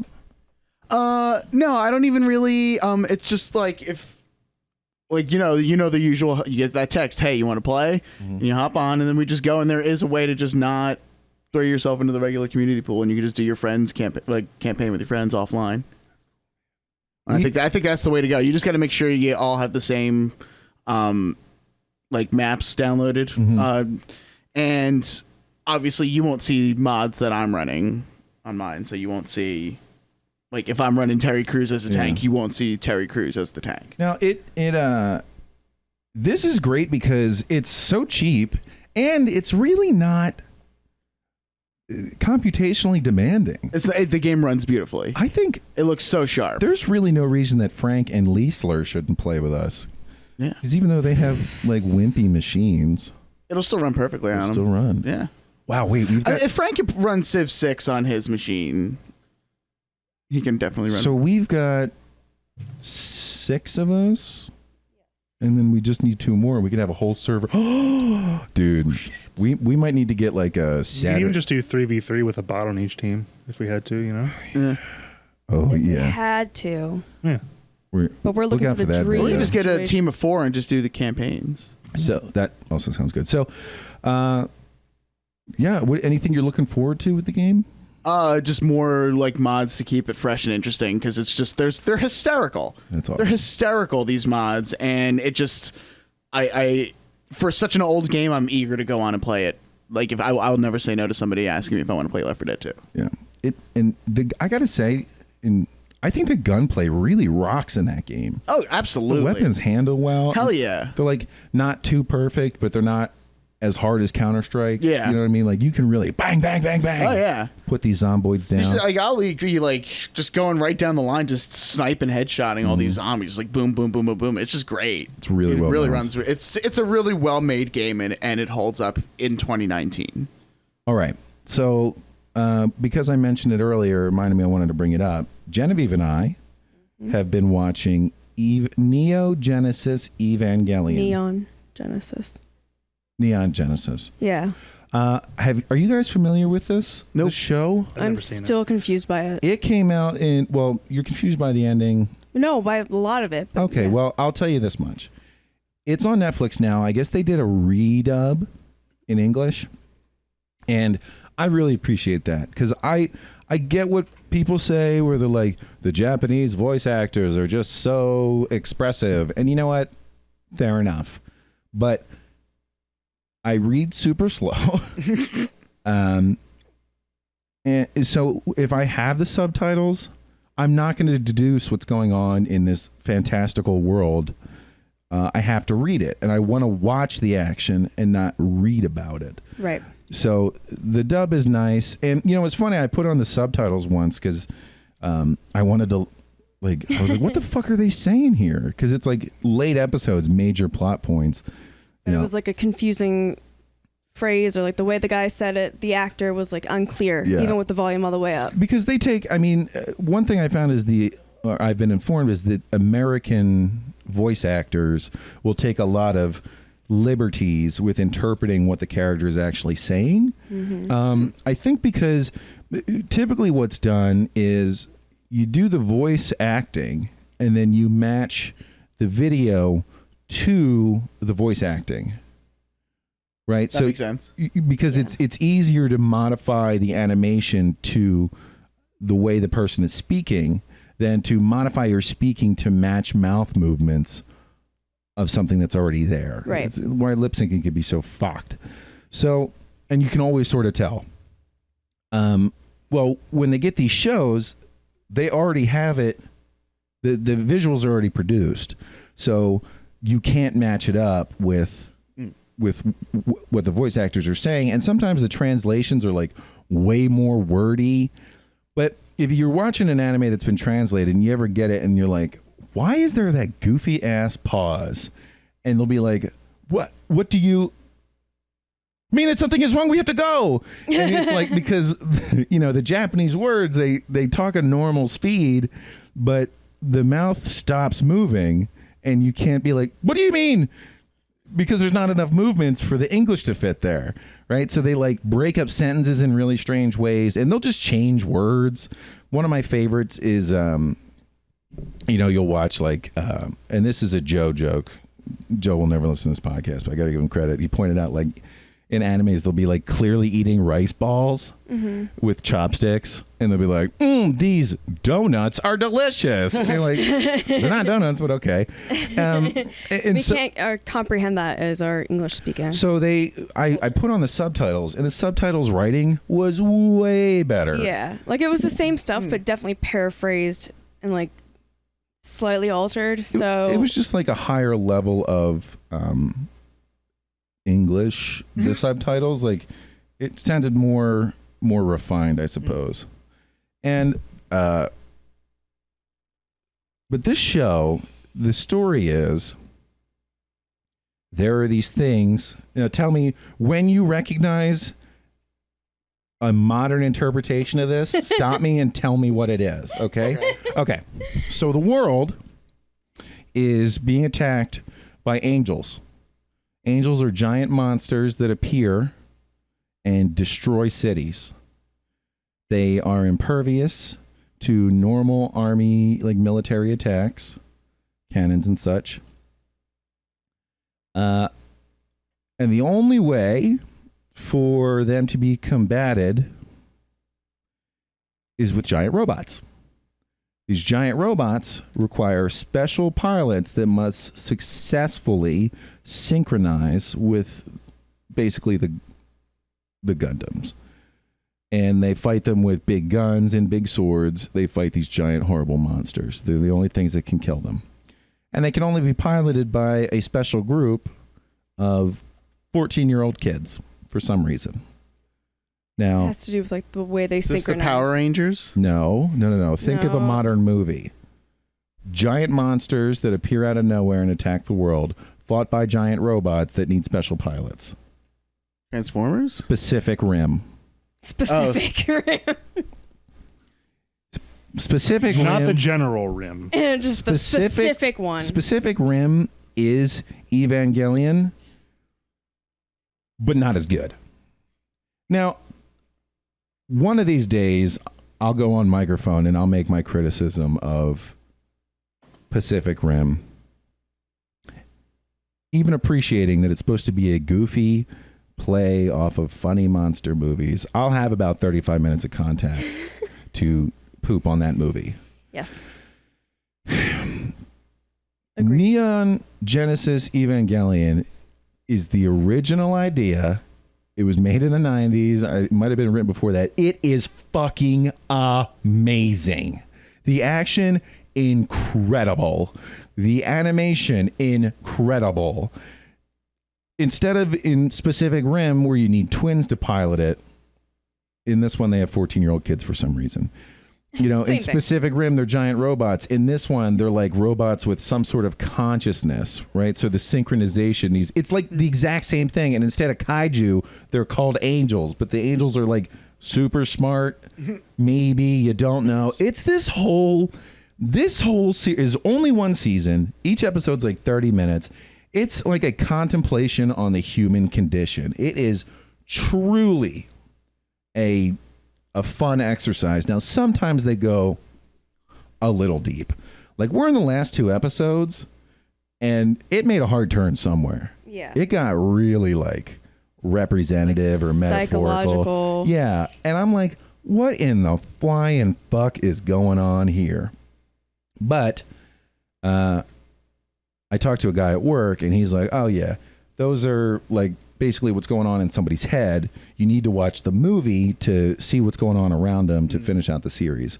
But It's like difficult to watch. It's so abstract. yeah, the last 2 episodes, Yeah. with the first 23 or 24, I couldn't power through it enough. And you know what's really neat? So, okay, the whole premise is these things are attacking the world. They fucked it up real hard. So they built, like, basically this fortress city, Neo Tokyo 3. And the whole town, the whole city is built with skyscrapers and shit to handle these angel attacks. So a whole skyscraper will drop below like a fortified street so that they don't get destroyed. And they take these Evas, they call them, the Evangelions, and they'll like shunt them through a series of tubes in the ground up to where the robot is. And then they'll The alien. The alien is. And then they'll send them a giant machine gun and they fight with that. It's and to add another level of excitement, they require so much power that they need to be plugged in at all times. And if they're not plugged in, they only have like a minute 20 left of functionality, or 5 minutes or something. And it makes for some really exciting stuff. Right? I love it. What do you think of the whole series? It's definitely interesting and entertaining. I like the idea, the whole concept, and I've never seen Pacific Rim, so that wasn't spoiled for me going into this. I did sort of jump in, I think, halfway through the season or series. It's only one season, right? So I know you've sort of updated me, but I feel like there might be stuff that would be worth going back to watch. Oh yeah, I'll definitely watch it again, and I don't rewatch shit. But like this, it's that really neat 90s anime style, which I didn't realize until recently that it has evolved. But think back to what Pokemon used to look like, and like you're like, oh, these look like characters from that anime, but in a adult action thing. Yes. Also, it's pretty funny because after I watch, there's a character, Miyamoto Katsuragi. She's this like total babe who Is this like the handler? yeah, she's like the director of operations at NERV, which is It's just nerve without the last E. yeah, the N-E-R-V. UN's division of giant robots or whatever. And it's funny, I was reading and they're like, who are the women you would say formed the woman that you are? It was on Reddit and I was reading it. And somebody's like, I'm one part this person, one part this person, and one part What's her name? Misato Katsuragi. I was like, that's a 1-season show and you identify with that character. I thought about it. I'm like, she's pretty fucking cool. They really flesh these characters out. And the voice acting in the English is pretty fucking good. One thing that I'll say that is hard to nail that they really did was Shinji, the main character. Yeah. His yell of like, oh yeah, tribulation. His screams. He's kind of a whiny bitch boy for most of it, but his screams are very like, you're like, I feel uncomfortable with how this guy is screaming. Like you can feel his discomfort and anger and like anxiety. They do that classic anime thing though, where they're like, this is a 14-year-old girl and she's like a fully sexually developed bombshell that they just drew shorter than the grown women. Yeah. And they have her like, she's like yelling at Shinji like, and her shirt's hanging down and you see like her breasts and they're like building this sexual tension or whatever. And they're like, she's 14 though. And you're like, stop this. I mean, they're all 14 except for the and they're all adults running. They're all just drawn like smaller, fully developed adults. Unfortunately, that is a trend in some shape or form in a lot of anime. Yeah. Sometimes it's really on the nose. Sometimes it's subtle and an afterthought. She's also like, that character's a little out there. She's very, I want to say spoiled or like very outspoken, and then hits on like an adult man. She needs approval because she's been ignored for her whole life, but that's like her whole character arc. Yeah. I highly recommend it. It's like 12 hours of watching. It's a classic from what I've heard. Yeah, and like if you really want to follow it, you probably shouldn't do anything else while you're watching it. Yeah. But I did like to throw it on, throw something else on while I was watching it. If you were to watch it and do some reading, which I think is like, well, I think it's especially up Jake's alley, doing a little bit of research. Oh, okay. Reading about it. I thought you meant reading while trying to watch it. I think you could find it. You could follow it perfectly, but it is the cooler version of Pacific Rim. I got to tell you, it's been a fucking blast to watch. Genevieve, what do you think? Would you recommend it to a friend? Yeah. Yeah, I can't wait to. I still want to go back and watch it all the way through before I throw it out there, but yes. Oh man, it's been a blast. There's some really good animes out there and on Netflix too. Castlevania has 3 seasons. We talked about really good, yeah. Okay, so this reminds me of Japan. Yeah. World War II, the Axis. I picked up a game last week. Hitler. Indeed, Hitler. I picked up a game last week, finally on Steam sale, that I've been telling myself I was going to get for the longest time. Hadn't. Hearts of Iron 4.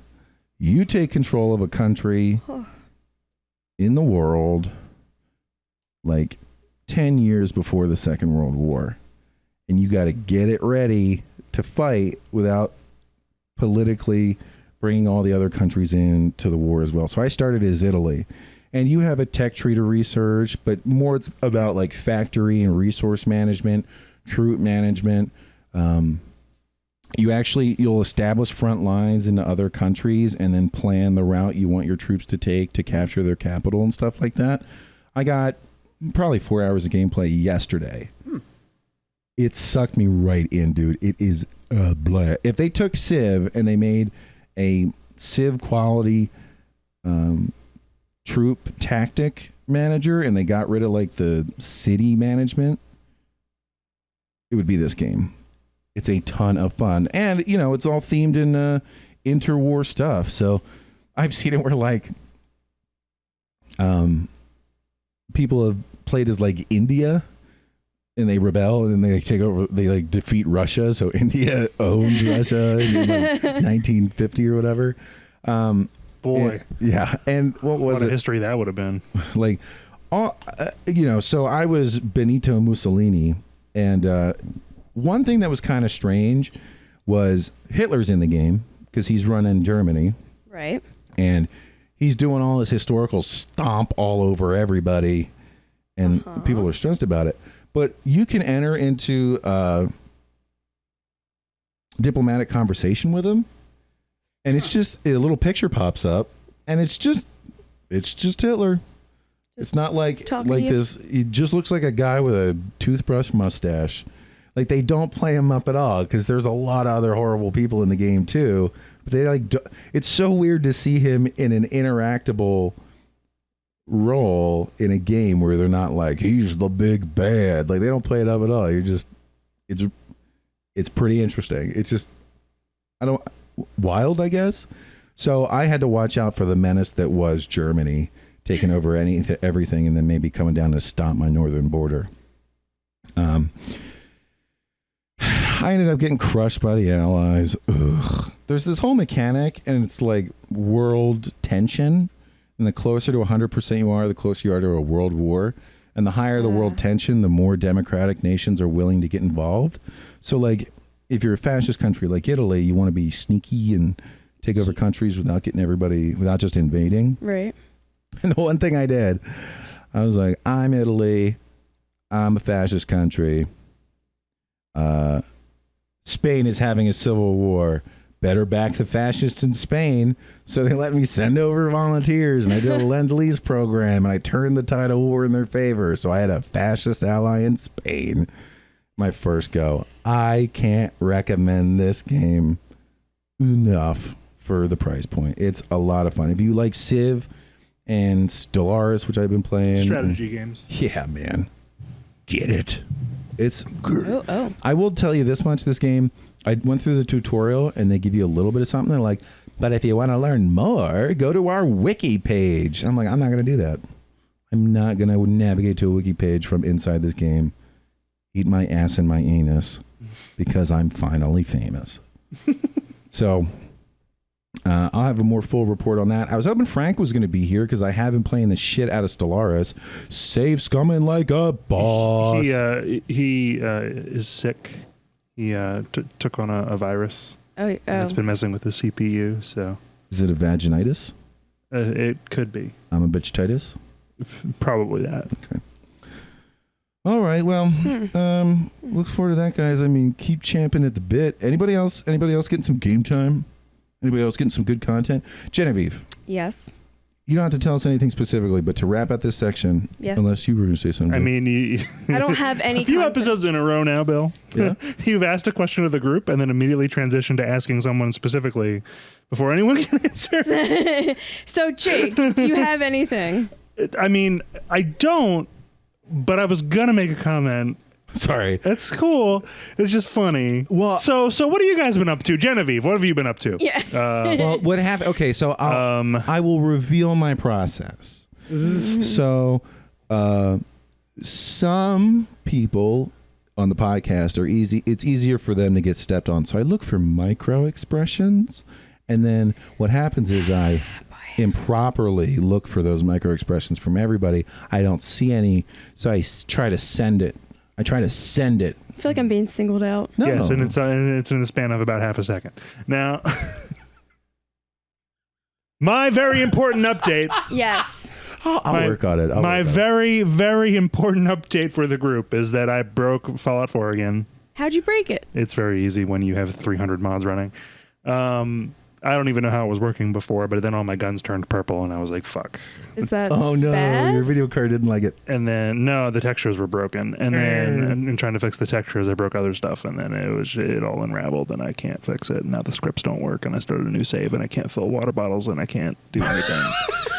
The scripts just don't work. And I'm like, okay, well, I'm fixing this. Never. Bye. So it's like broken. Yeah, I have to tear down the mods and rebuild it again, or maybe reinstall the game. I'm not sure, but that's the way it goes when you don't do your research ahead of time and you slap a bunch of incompatible mods together and play it for hundreds of hours, and then when something breaks, you're all surprised, like, ooh, how did this happen? Now let's retroactively try to skim through it. I do it wrong because it's funny. Yeah. And also I have fun while it works. That's how America was built, with that attitude. Right. I am the consummate American. And I'm still terrible at Devil May Cry 5. And while I have bought, I still haven't beaten the basic hard mode, and there are at least 4 difficulties above it. Okay. I'm garbage, but I'm getting better. It's very fun. and I bought a bunch of games and still haven't played them because I'm a terrible host of a media show. No. I'm up to like 240 games on Steam, and I have like 4 installed. Yeah. Similar, different numbers, but a similar thing for me. Now, I do uninstall games after I'm like, if I'm not going to be playing them for an extended period. Same. Yeah. Same. It's a waste. Same. Dude, same, bro, same. Anyway, I wanted to call attention to your discourteous show hosting method, just so I could say nothing has changed. You're welcome. You're welcome. Oh boy. I think Bill's dead. Well, now, the best part about it is it's a totally legitimate observation that, like, I wasn't even consciously doing it. You know what I mean? Yeah. It's just, it's the best sort of like, hey, dum-dum. You realize you're being kind of a chick. Yeah, you realize how much of a cunt you're being? Oh, yeah, I was. Okay. All right, I'm going to send this one specifically. Pacific Rim. Lee. Genevieve. Yes. You've been checking out a comic website. Yeah. What do you think of that place? What's it called? It's called Webtoons, which it's their own site, but they also have apps or an app for tablets and phones. It is based around a certain style of comics. So rather than like comic book style, you have like a set length and width for pages. For Webtoons, you have, I believe it's an unlimited length. So you do want to make it the right width so that it's... Which one is it? Oh, boy. I think it should just be Webtoons. We'll see it. Yep. Of course, this is the first one that shows up. Fluffy boyfriend. Genevieve's a furry. Confirmed. Nothing wrong with that. Confirmed. Oh my god. Oh, Okay. so that's interesting. So yeah, I see you over there scrolling a lot. So instead of having to traverse side to side and vertical through panels, yeah, it's set up to be kind of more fast paced. Like you scroll down, so panels can be kind of like, I want to say staggered to show just like differences. You don't have to do like a horizontal panel that spans the entire page going down. Refund high school. I want a refund for high school. Oh my god, I wish. So yeah, some of them are like there are a lot of series on here that have really good artwork and really different artwork. So it's not entirely all like Here you go, Bill. manga, anime style. Couple of homos. Yep, you can. Yep, that's right, front what I center. want. That's you, Bill. That's your. I can That's tell. me? Yeah, that's my jam. Yep. There we go. I'm going to tell you. Are you sure I'm not the Fever King? I'm pretty sure. Okay. You're the Fever King right before you watch Blood Ink. Okay.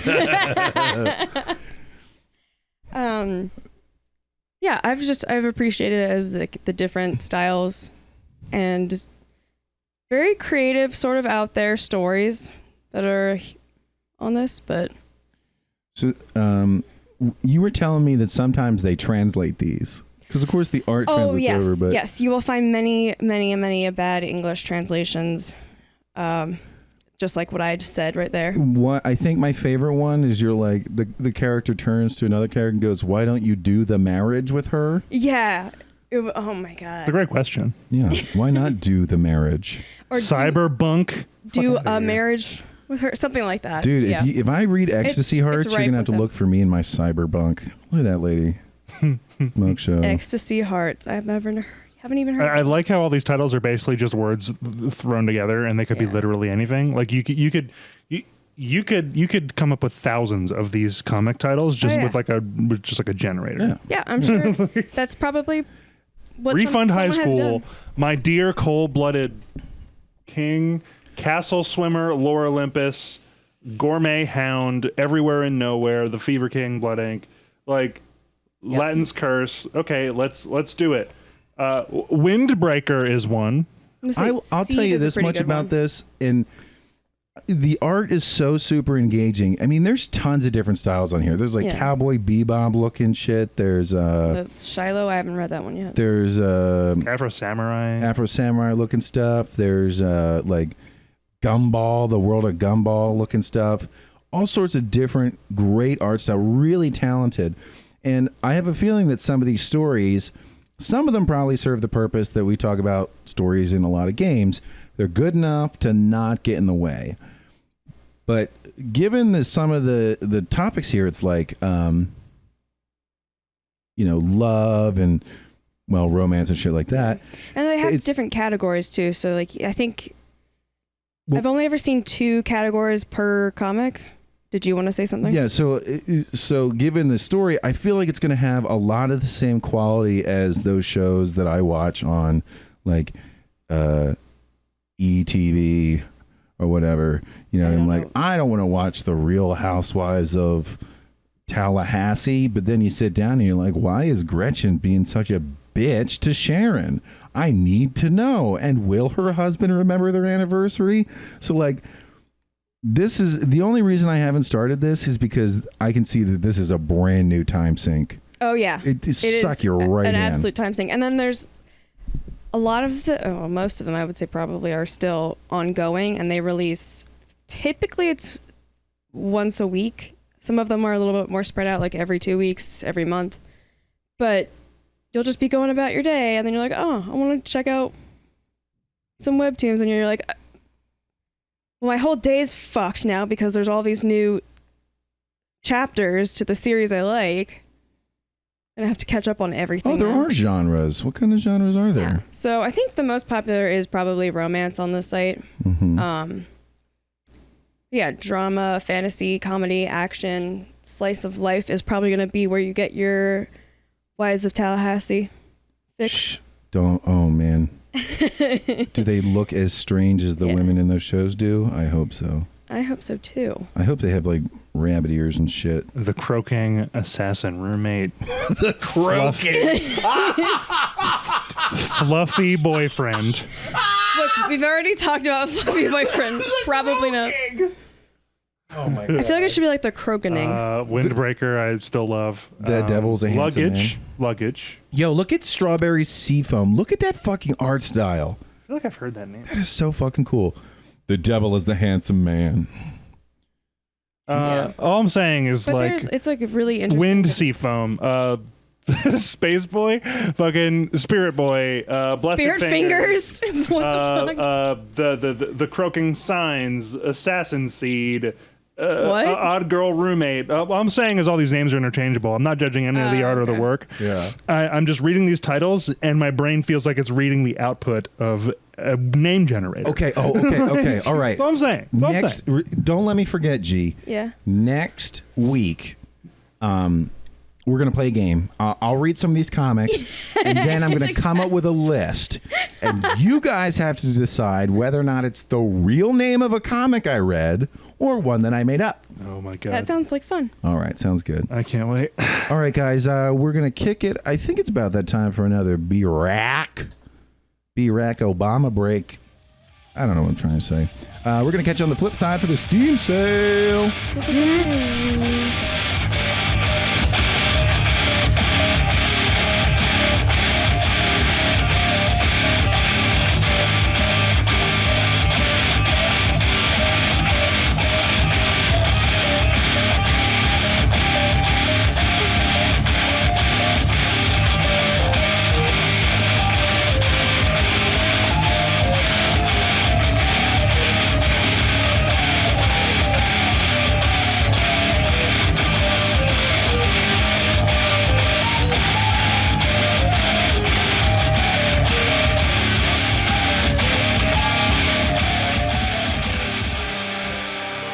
Welcome back to Steam Sale. Welcome. Steam Sale.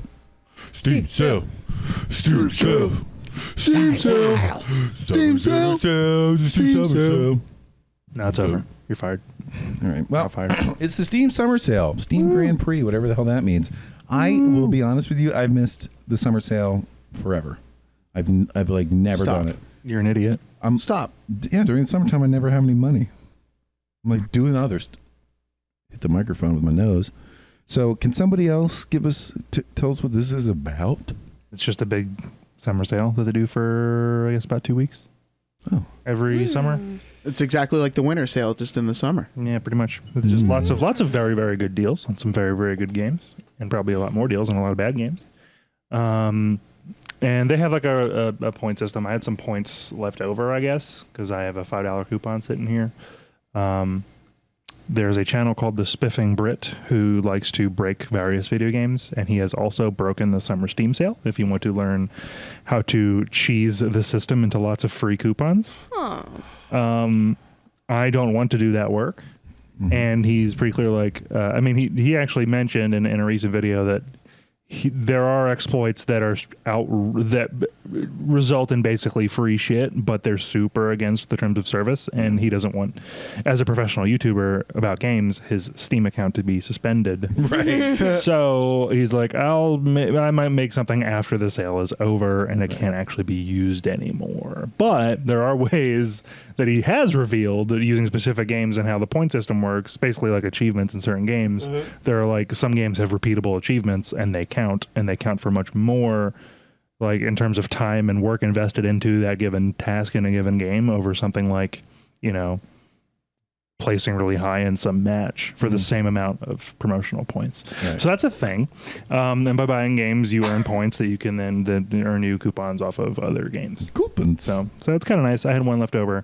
It's kind of neat. But anyway, all that promotional bullshit aside, let's have a look. A few weeks ago, there was the Borderlands Handsome Edition, which was all of the first 2 Borderlands content for a grand total of $6. This is not quite as good, but yes, it is. Same thing. Yes, it actually is. Collection. $5.90 for Borderlands the Handsome Collection. 97% off from $229 and change. Interestingly, Genevieve and I are playing Borderlands 2 as a couch co-op with our neighbors. We call them up. I text, I say, hey, you want to play a game tonight? And then we go over there and we play together. It's harken back to the olden times. My God. But it's great. So this for some reason here on the featured on Steam, it says Borderlands 2, but when you hover over it, it's actually Borderlands the Handsome Collection. It's actually 12 cents cheaper than I paid for it a few weeks ago. You dumb. What a shitty shopper you are. I am the sorriest excuse for a consumer advocate. All right, I should be reported to somebody. But you, to your rabbi, ladies and gentlemen, and attack helicopters at home, should definitely pick up Borderlands the Handsome Collection for $6 if you have not already, because it's everything from those first 2 games.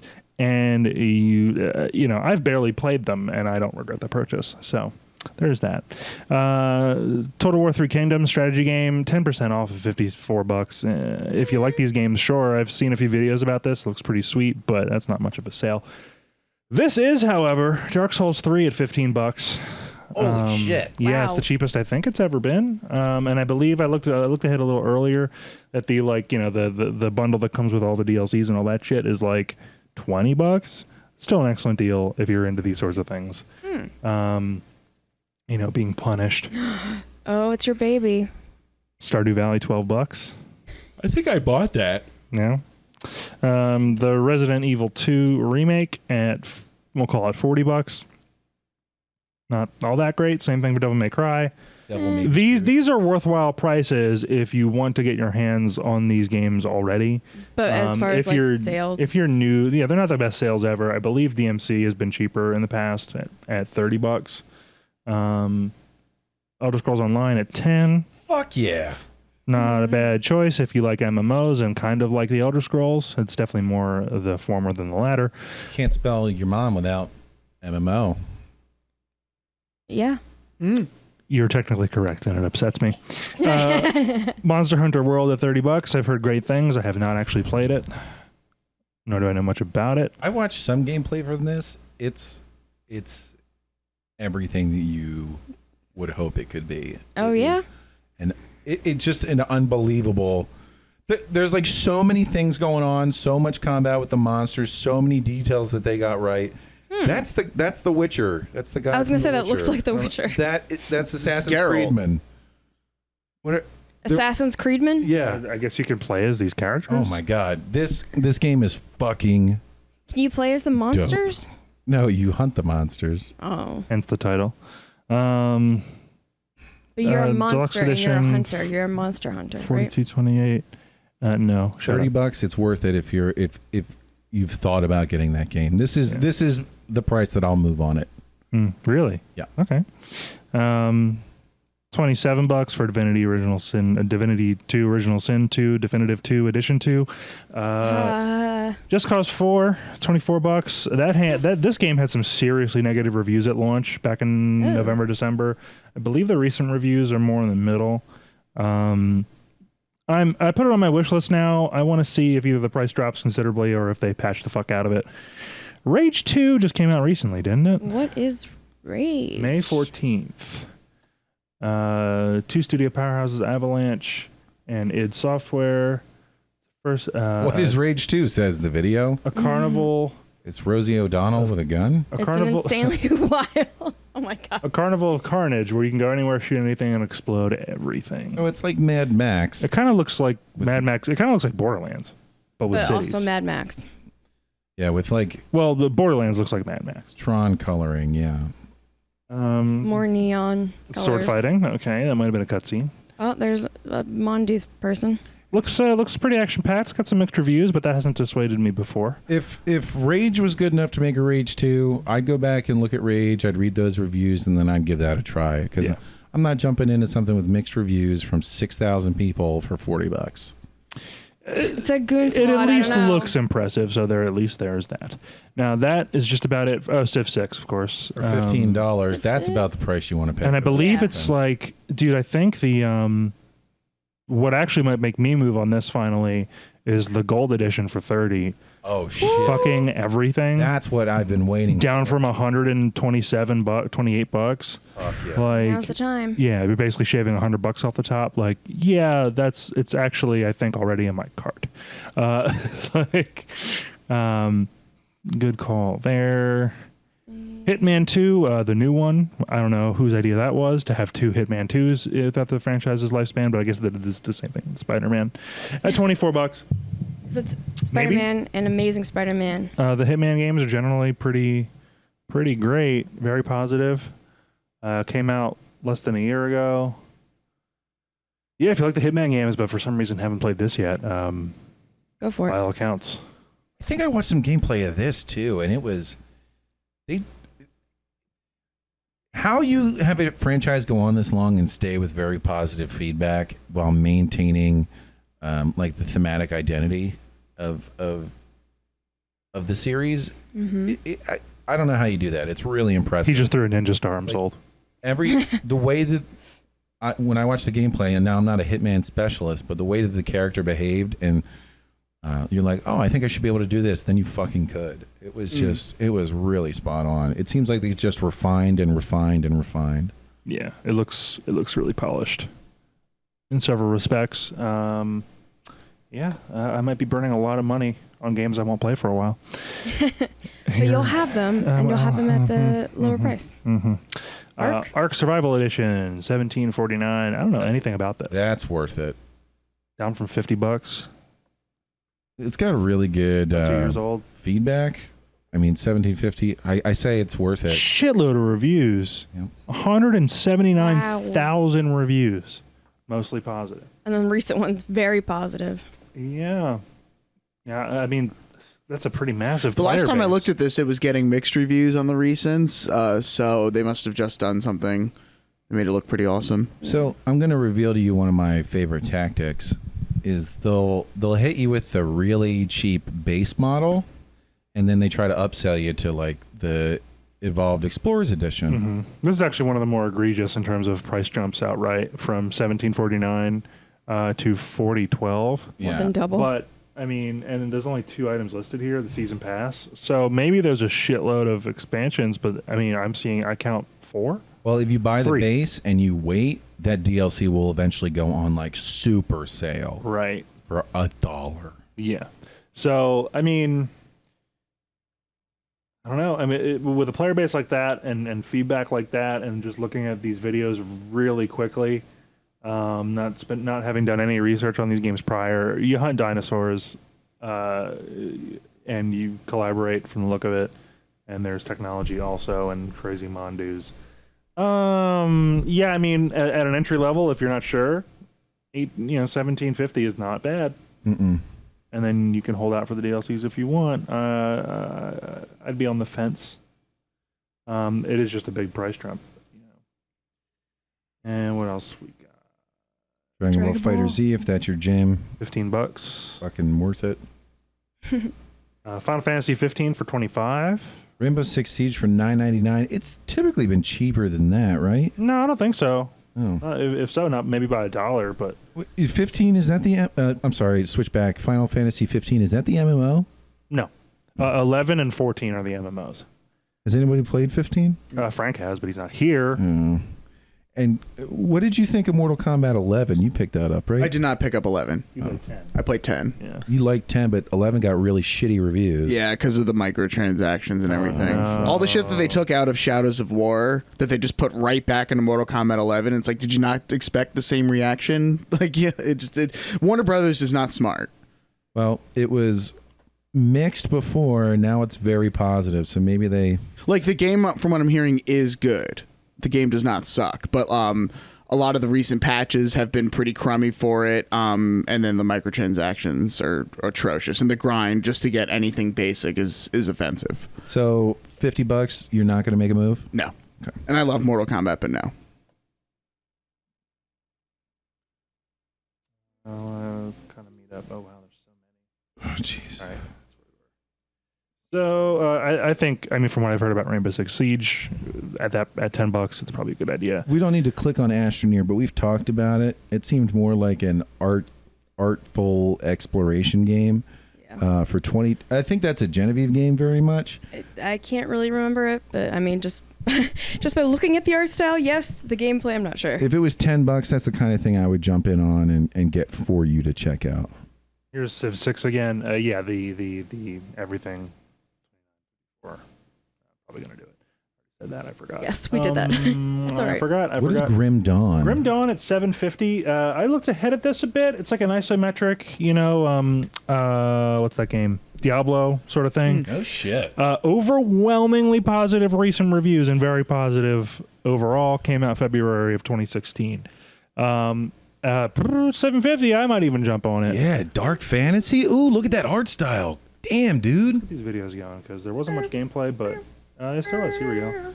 Yeah, so it's very Diablo, very what's that other Path of Exile looking in terms of its general layout. Got all the hotkeys down on bottom for various techniques, cooldowns, yada yada.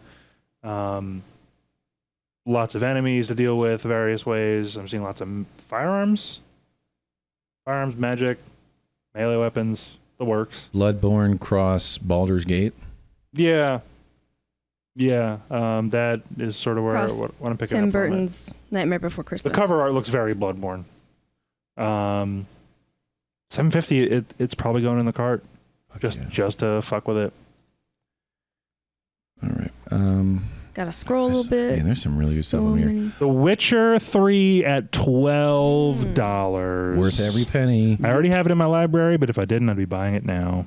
Did anybody play Call of Duty World War II? Nope. I played a little bit of it. My roommate has it. It's not bad. $30? No. Okay. No. Subnautica for 30% off. I can't believe that this game isn't cheaper. It's been out for a long time. Maybe it's still in beta. The sequel just came out. 90,000 very positive reviews. It's like an underwater exploration puzzler thriller. It's wild, dude. Yeah. Everything I read about it is bananas. 90,000 very positive, overwhelmingly positive 3,000 recently for $17.50. I think that's the cheapest I've seen it. But I mean, if it's got that many positive reviews and they're getting sales, it's got. they wouldn't need to drop it. Listeners, take a look at Subnautica. Just watch some of this, gameplay footage and see if it suits you. Because I think that's a reasonable price point. Yeah, I just don't know if it's for me. If I took the drugs, if I took the Marijuiners or I something, think it's a good price point. I don't think you would I want would- to play this. I would definitely want to play this. Look at all these fucking colors, man. Yeah, but they're freakish monsters. Hey, man. Different strokes. Different strokes. Same stroke, same folks. See what else we got. I think we're coming near the end of the main list. I bought Slay the Spire. What is it? I feel like that's like it's almost like a card game. It is a card game. Oh. I thought it was going to be like Darkest Dungeon. I haven't touched it once because I'm It's a very hard like RPG card game. I'm type like of thing. this is it's gonna suck me right in. City Skylines for $7.50. Ooh. Yes, fucking worth it. I picked that game up. I really enjoyed it. I don't know if I've played more than 12 hours of it because like it's a lot of thinking, but absolutely worth $7.50. Fallout 4 for $15.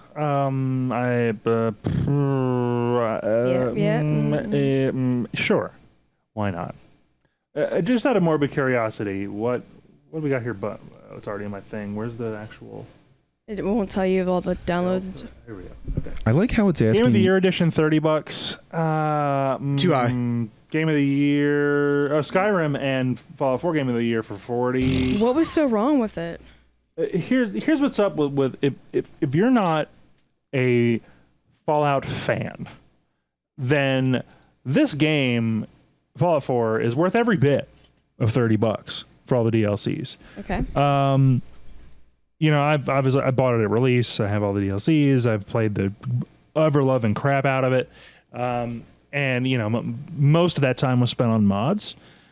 If you like modding games and you haven't done it to Fallout 4 yet because you don't own it, you know what? Yeah.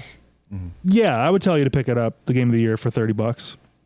I would, because you'll get easily 30 hours out of the base game. You'll get hundreds of hours out of the base game, especially if you liked Skyrim and don't have an attachment to the previous iterations of those franchises.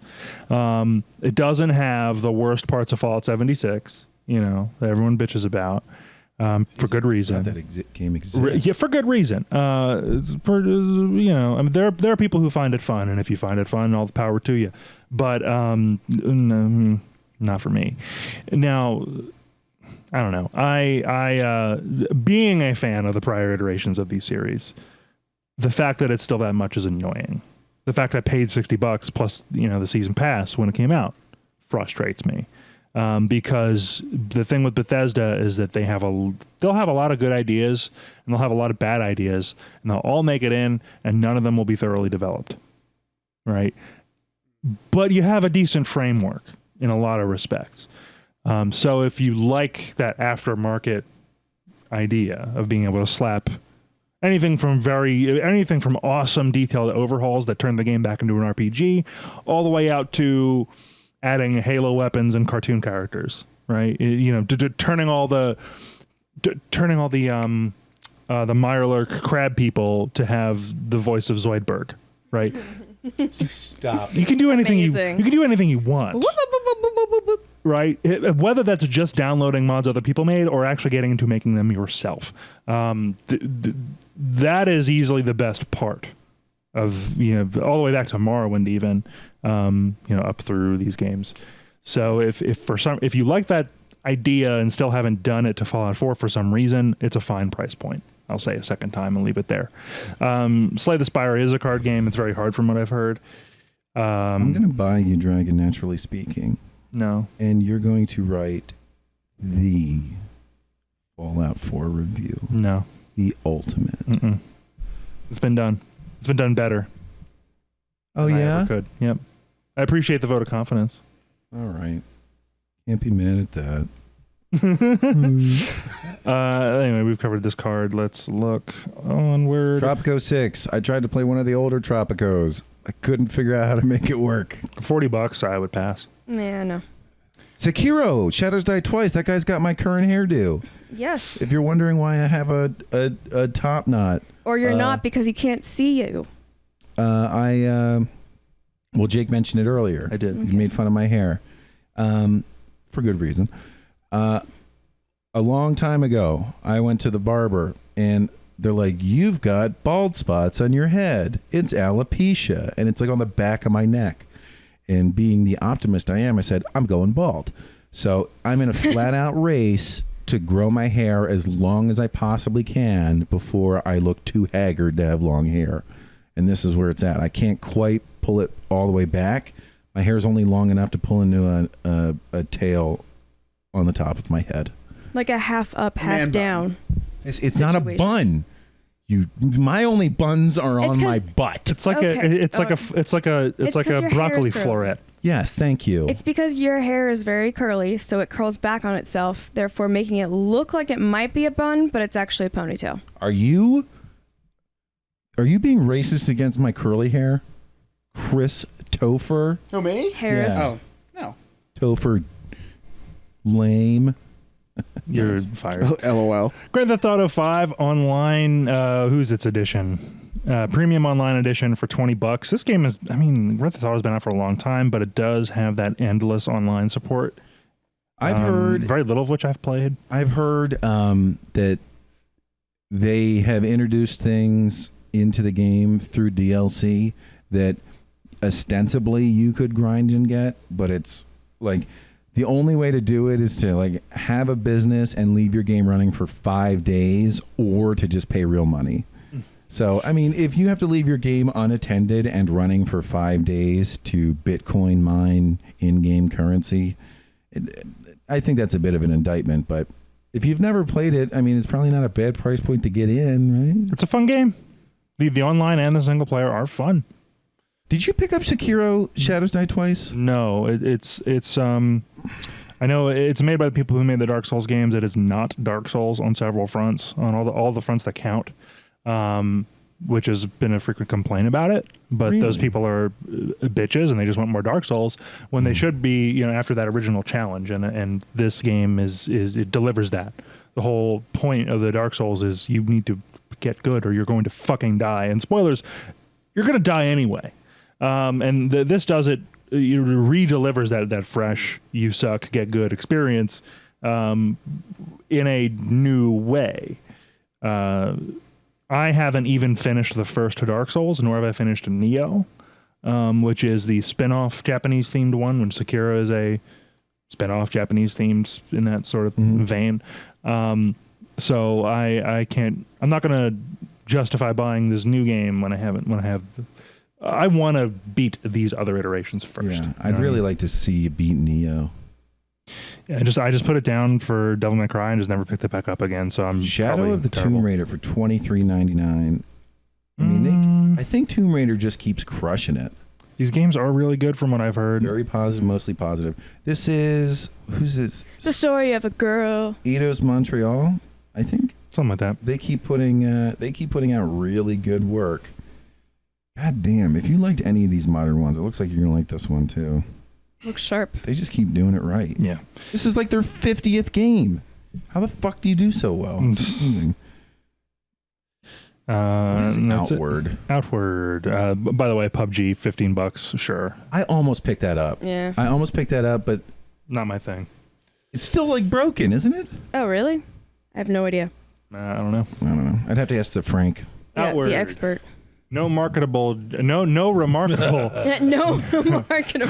no, a little Freudian. No remarkable journey is achieved without great effort. Outward is an open world RPG where the cold of the night or an infected wound can be as dangerous as a predator lurking in the dark. Explore the vast world of Orai. Embark on remarkable adventures alone or with your friends. And I see some third-person excuse me. shenanigans, So- some sweeping, establishing shots of the world, which The looks. burp Yeah. was from the game, not me. Yeah, that's true. There's We just don't have any. We're not capturing any other audio from the game, but that burp came through. Yeah. They hacked us. It was those hackers. Some magic, survive in a savage world. Savage. Okay. Looks like some third-person action. Yep. So a lot of what we're seeing here is the main character taking a big step after like a crow hop and chopping with a one-handed weapon. The Olympic rings are on the left. Oh no, those are handcuffs that are different colors. It looks Yes. pretty neat. I mean, it's got such good positive reviews. I'm always a little leery about open world games because apparently I always pick the wrong way to do it. But if you wanted to roll What's the dice, wrong way to do it? I don't know. $24 is not the most money you could spend on such Right. a dice roll. Right. There I were think some that's other boys on this card, but maybe they're just elsewhere. Because these are not the only games that are on sale. This is just like the featured ones. Oh, So let's do a little skimming. My Raft is friend- one we talked about. What is my friend Pedro? Hold on. We talked about Raft a little bit, I think, a week or two ago. And it was like, it looks really interesting. And it might be a winner like Depth turned out to be. So $13.99, I might take the chance here. It looks like you build a raft and then maybe other players who are sharks try to crush it. Terraria is 50% off for $5. If you like Minecraft, this is 2D Minecraft. It's awesome. And then the last thing that I'm going to hit on real quick is Insurgency. I picked that game up because it was on sale. I thought it was going to be like a Counter-Strike clone. All right. It's a fucking like combat sim. Like I played like 2 or 3 games in there, and I became the last player, and I turned a corner and I got shot in the face, and my team was like, "Oh my god!" Like they knew what they were doing. They're talking about being too close for grenade stuff. It's a lot of work. So just fair warning now. I thought it was going to be a joke game. It's not quite. A joke game. Oh my goodness. So my friend Pedro raises some questions. This looks like a me game. Looks like one of those, semi 3D, but it's actually a 2D side scroll platformer. Kind of like what was it, Shadow Syndicate or whatever? Yeah, something like that. we played and talked about a while back. $17. Violent ballet about friendship, imagination, and a one-man struggle to obliterate anyone in his path at the behest of a sentient banana. Good. I need this. It looks pretty silly. But also action-packed and violent. Yeah, maybe. I'm about it. Planet Coaster, $11. World, Hollow Knight. Hollow Knight, that is worth it. $8.99. Yeah. Yes. Now we're going to categories here. Metal Gear Solid 5 for $12. Absolutely. If you like a tactical shooter and can get over the fact that the story makes no goddamn sense. Wolfenstein 2 for $20. According to Chris, I'm going to say no. Yeah, I'm going to say no on that too. For $20, really? Yep. Ghost Recon. I'm that disappointed. Ghost Recon Wildlands for $17.49. The fuck is Ghostface? I don't know, but it's got that guy from Scream in it. Oh. This. Wait. Wait. Dead by What? Daylight. Ghostface. Okay. Oh. Dead by Daylight. This cinematic that we're looking at here is super detailed. I played Dead by Daylight. That was weird. I guess they just added Ghostface from the Scream movies. Oh, maybe that's Oh. the monster that comes after you. Okay. Because this is the game you bought, Bill, right? Yeah, it's That's not really like- my bag. It's like serial killer archetypes versus 4 or 5 people that are just kidnapped. And you have to like survive and escape this, I guess, hellscape of obstacles. Yeah, it's Dumb. So maybe they've just added Ghostface in. the That's why smooth they're- brains that I talk to sometimes said they really liked it. Yeah. Well, there's this weird feature where you can heal your teammates, but all you're doing is like spreading body parts around it from the look of it. Age of Empires 2, $5. HD, AZ, Worth it. $30. I don't know about that. Darksiders 3, $20.39. Shadows of War. Fairly deep I discount. don't know what the fuck that is. Well, it's not quite a year old. $6 for South Park: The Fractured But Still Whole. have not played it, but I'm I haven't either, but if you don't have it yet, $6 is steal. there you go. The Don't starve. I picked up that entire series for like $2 a piece. Okay. Fable Anniversary for $8.74. The first Fable game is the best one, easily. So whatever price you're willing to pay for. Oh, Into the Breach, $7.50. Game is like FTL but better. Oh yeah. Still has its little bit of things left to be desired. Absolutely worth $7.50. FTL being faster than light, right? Fashion Light. Yep, that's a Call of great. Duty Black Ops 3 has no business charging $30, even on sale. What is Starbound? I've read about this. I keep thinking Bounty it's- Hunter update. You fled your home only to find yourself lost in space with a damaged ship. Your option is to beam down to the planet below, repair your ship, set out to explore. Overwhelmingly a positive, 38,000 reviews. Very positive, 95,000. Jeez, there's some big winners on here, man. It looks like a Terraria mod. Kinda. Yeah. But in space. Welcome to space, home of the space. 7 Days to Die is supposed to be pretty good. 66% off, $8.50. If you don't like those zombie survival games, just go to Game Society Pimps on YouTube and watch their 255 and counting episode series of 7 Days to Die, wherein they soft role play. And soft roleplay through all of the various iterations of the game, and it's hilarious. It's really funny. Oh boy! Yeah, Yes, you shared that with us. It's pretty great. Yeah. Fable Anniversary for 875. You mentioned that. Sounds great. Conan Exiles. This game is supposed to be really fucking good.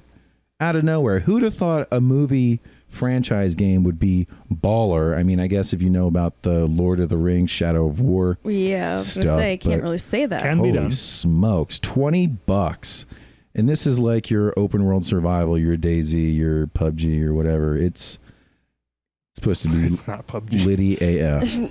It's pretty much PUBG. It's like not at all. If you like PUBG, get Conan Exiles. If you like Uno, you'll like Conan Exiles. If you like Monopoly, If you like the game Life. anyway, Oh my. Total War Warhammer, $15. I'm finally gonna get it. really? I love the Total War. I had the Total War Rome Total War, and I really enjoyed it many years Total ago. War looks fun to me. If I like, I mean, really, the only strategy game I've played at length was Civ 5. And while I do like warfare tactics and the like, I never really picked it up as a game. It's nice because you can manage literally the troop movements around the field. Yeah. It's not as good as my favorite Castles 2 Siege and Conquest for Microsoft DOS.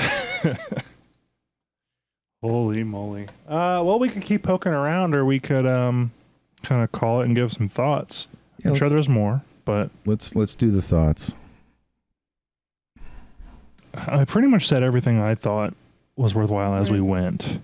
I think there's a lot of stuff on here that I think I already have. Hey, look, it's Uno, just like They heard Conan us! Exiles. They heard us! They know what we're talking about. So I don't know. I think for me, I'd go with, what is it, My Friend Pedro, and Solid. Yeah, probably Civ 6, maybe. All right, so Frostpunk is on sale, and that was by the same people who made this War of Mine. I picked it up at this price point already. I really recommend it. I'm probably going to give Raft a try. Jenny was going to get My Friend Pedro, so I don't need it. And can we scroll through the featured here real quick again? The top, because there was a couple in here I knew I was going to get. Oh, Elder Scrolls Online, Monster Hunter World, and probably not Civ 6 yet. No, we're coming up on it. Grim Dawn. Subnautica. There we Okay. go. So I'll probably spend like $50 or $60 at least on this goddamn sale. I'm probably gonna buy Civ 6.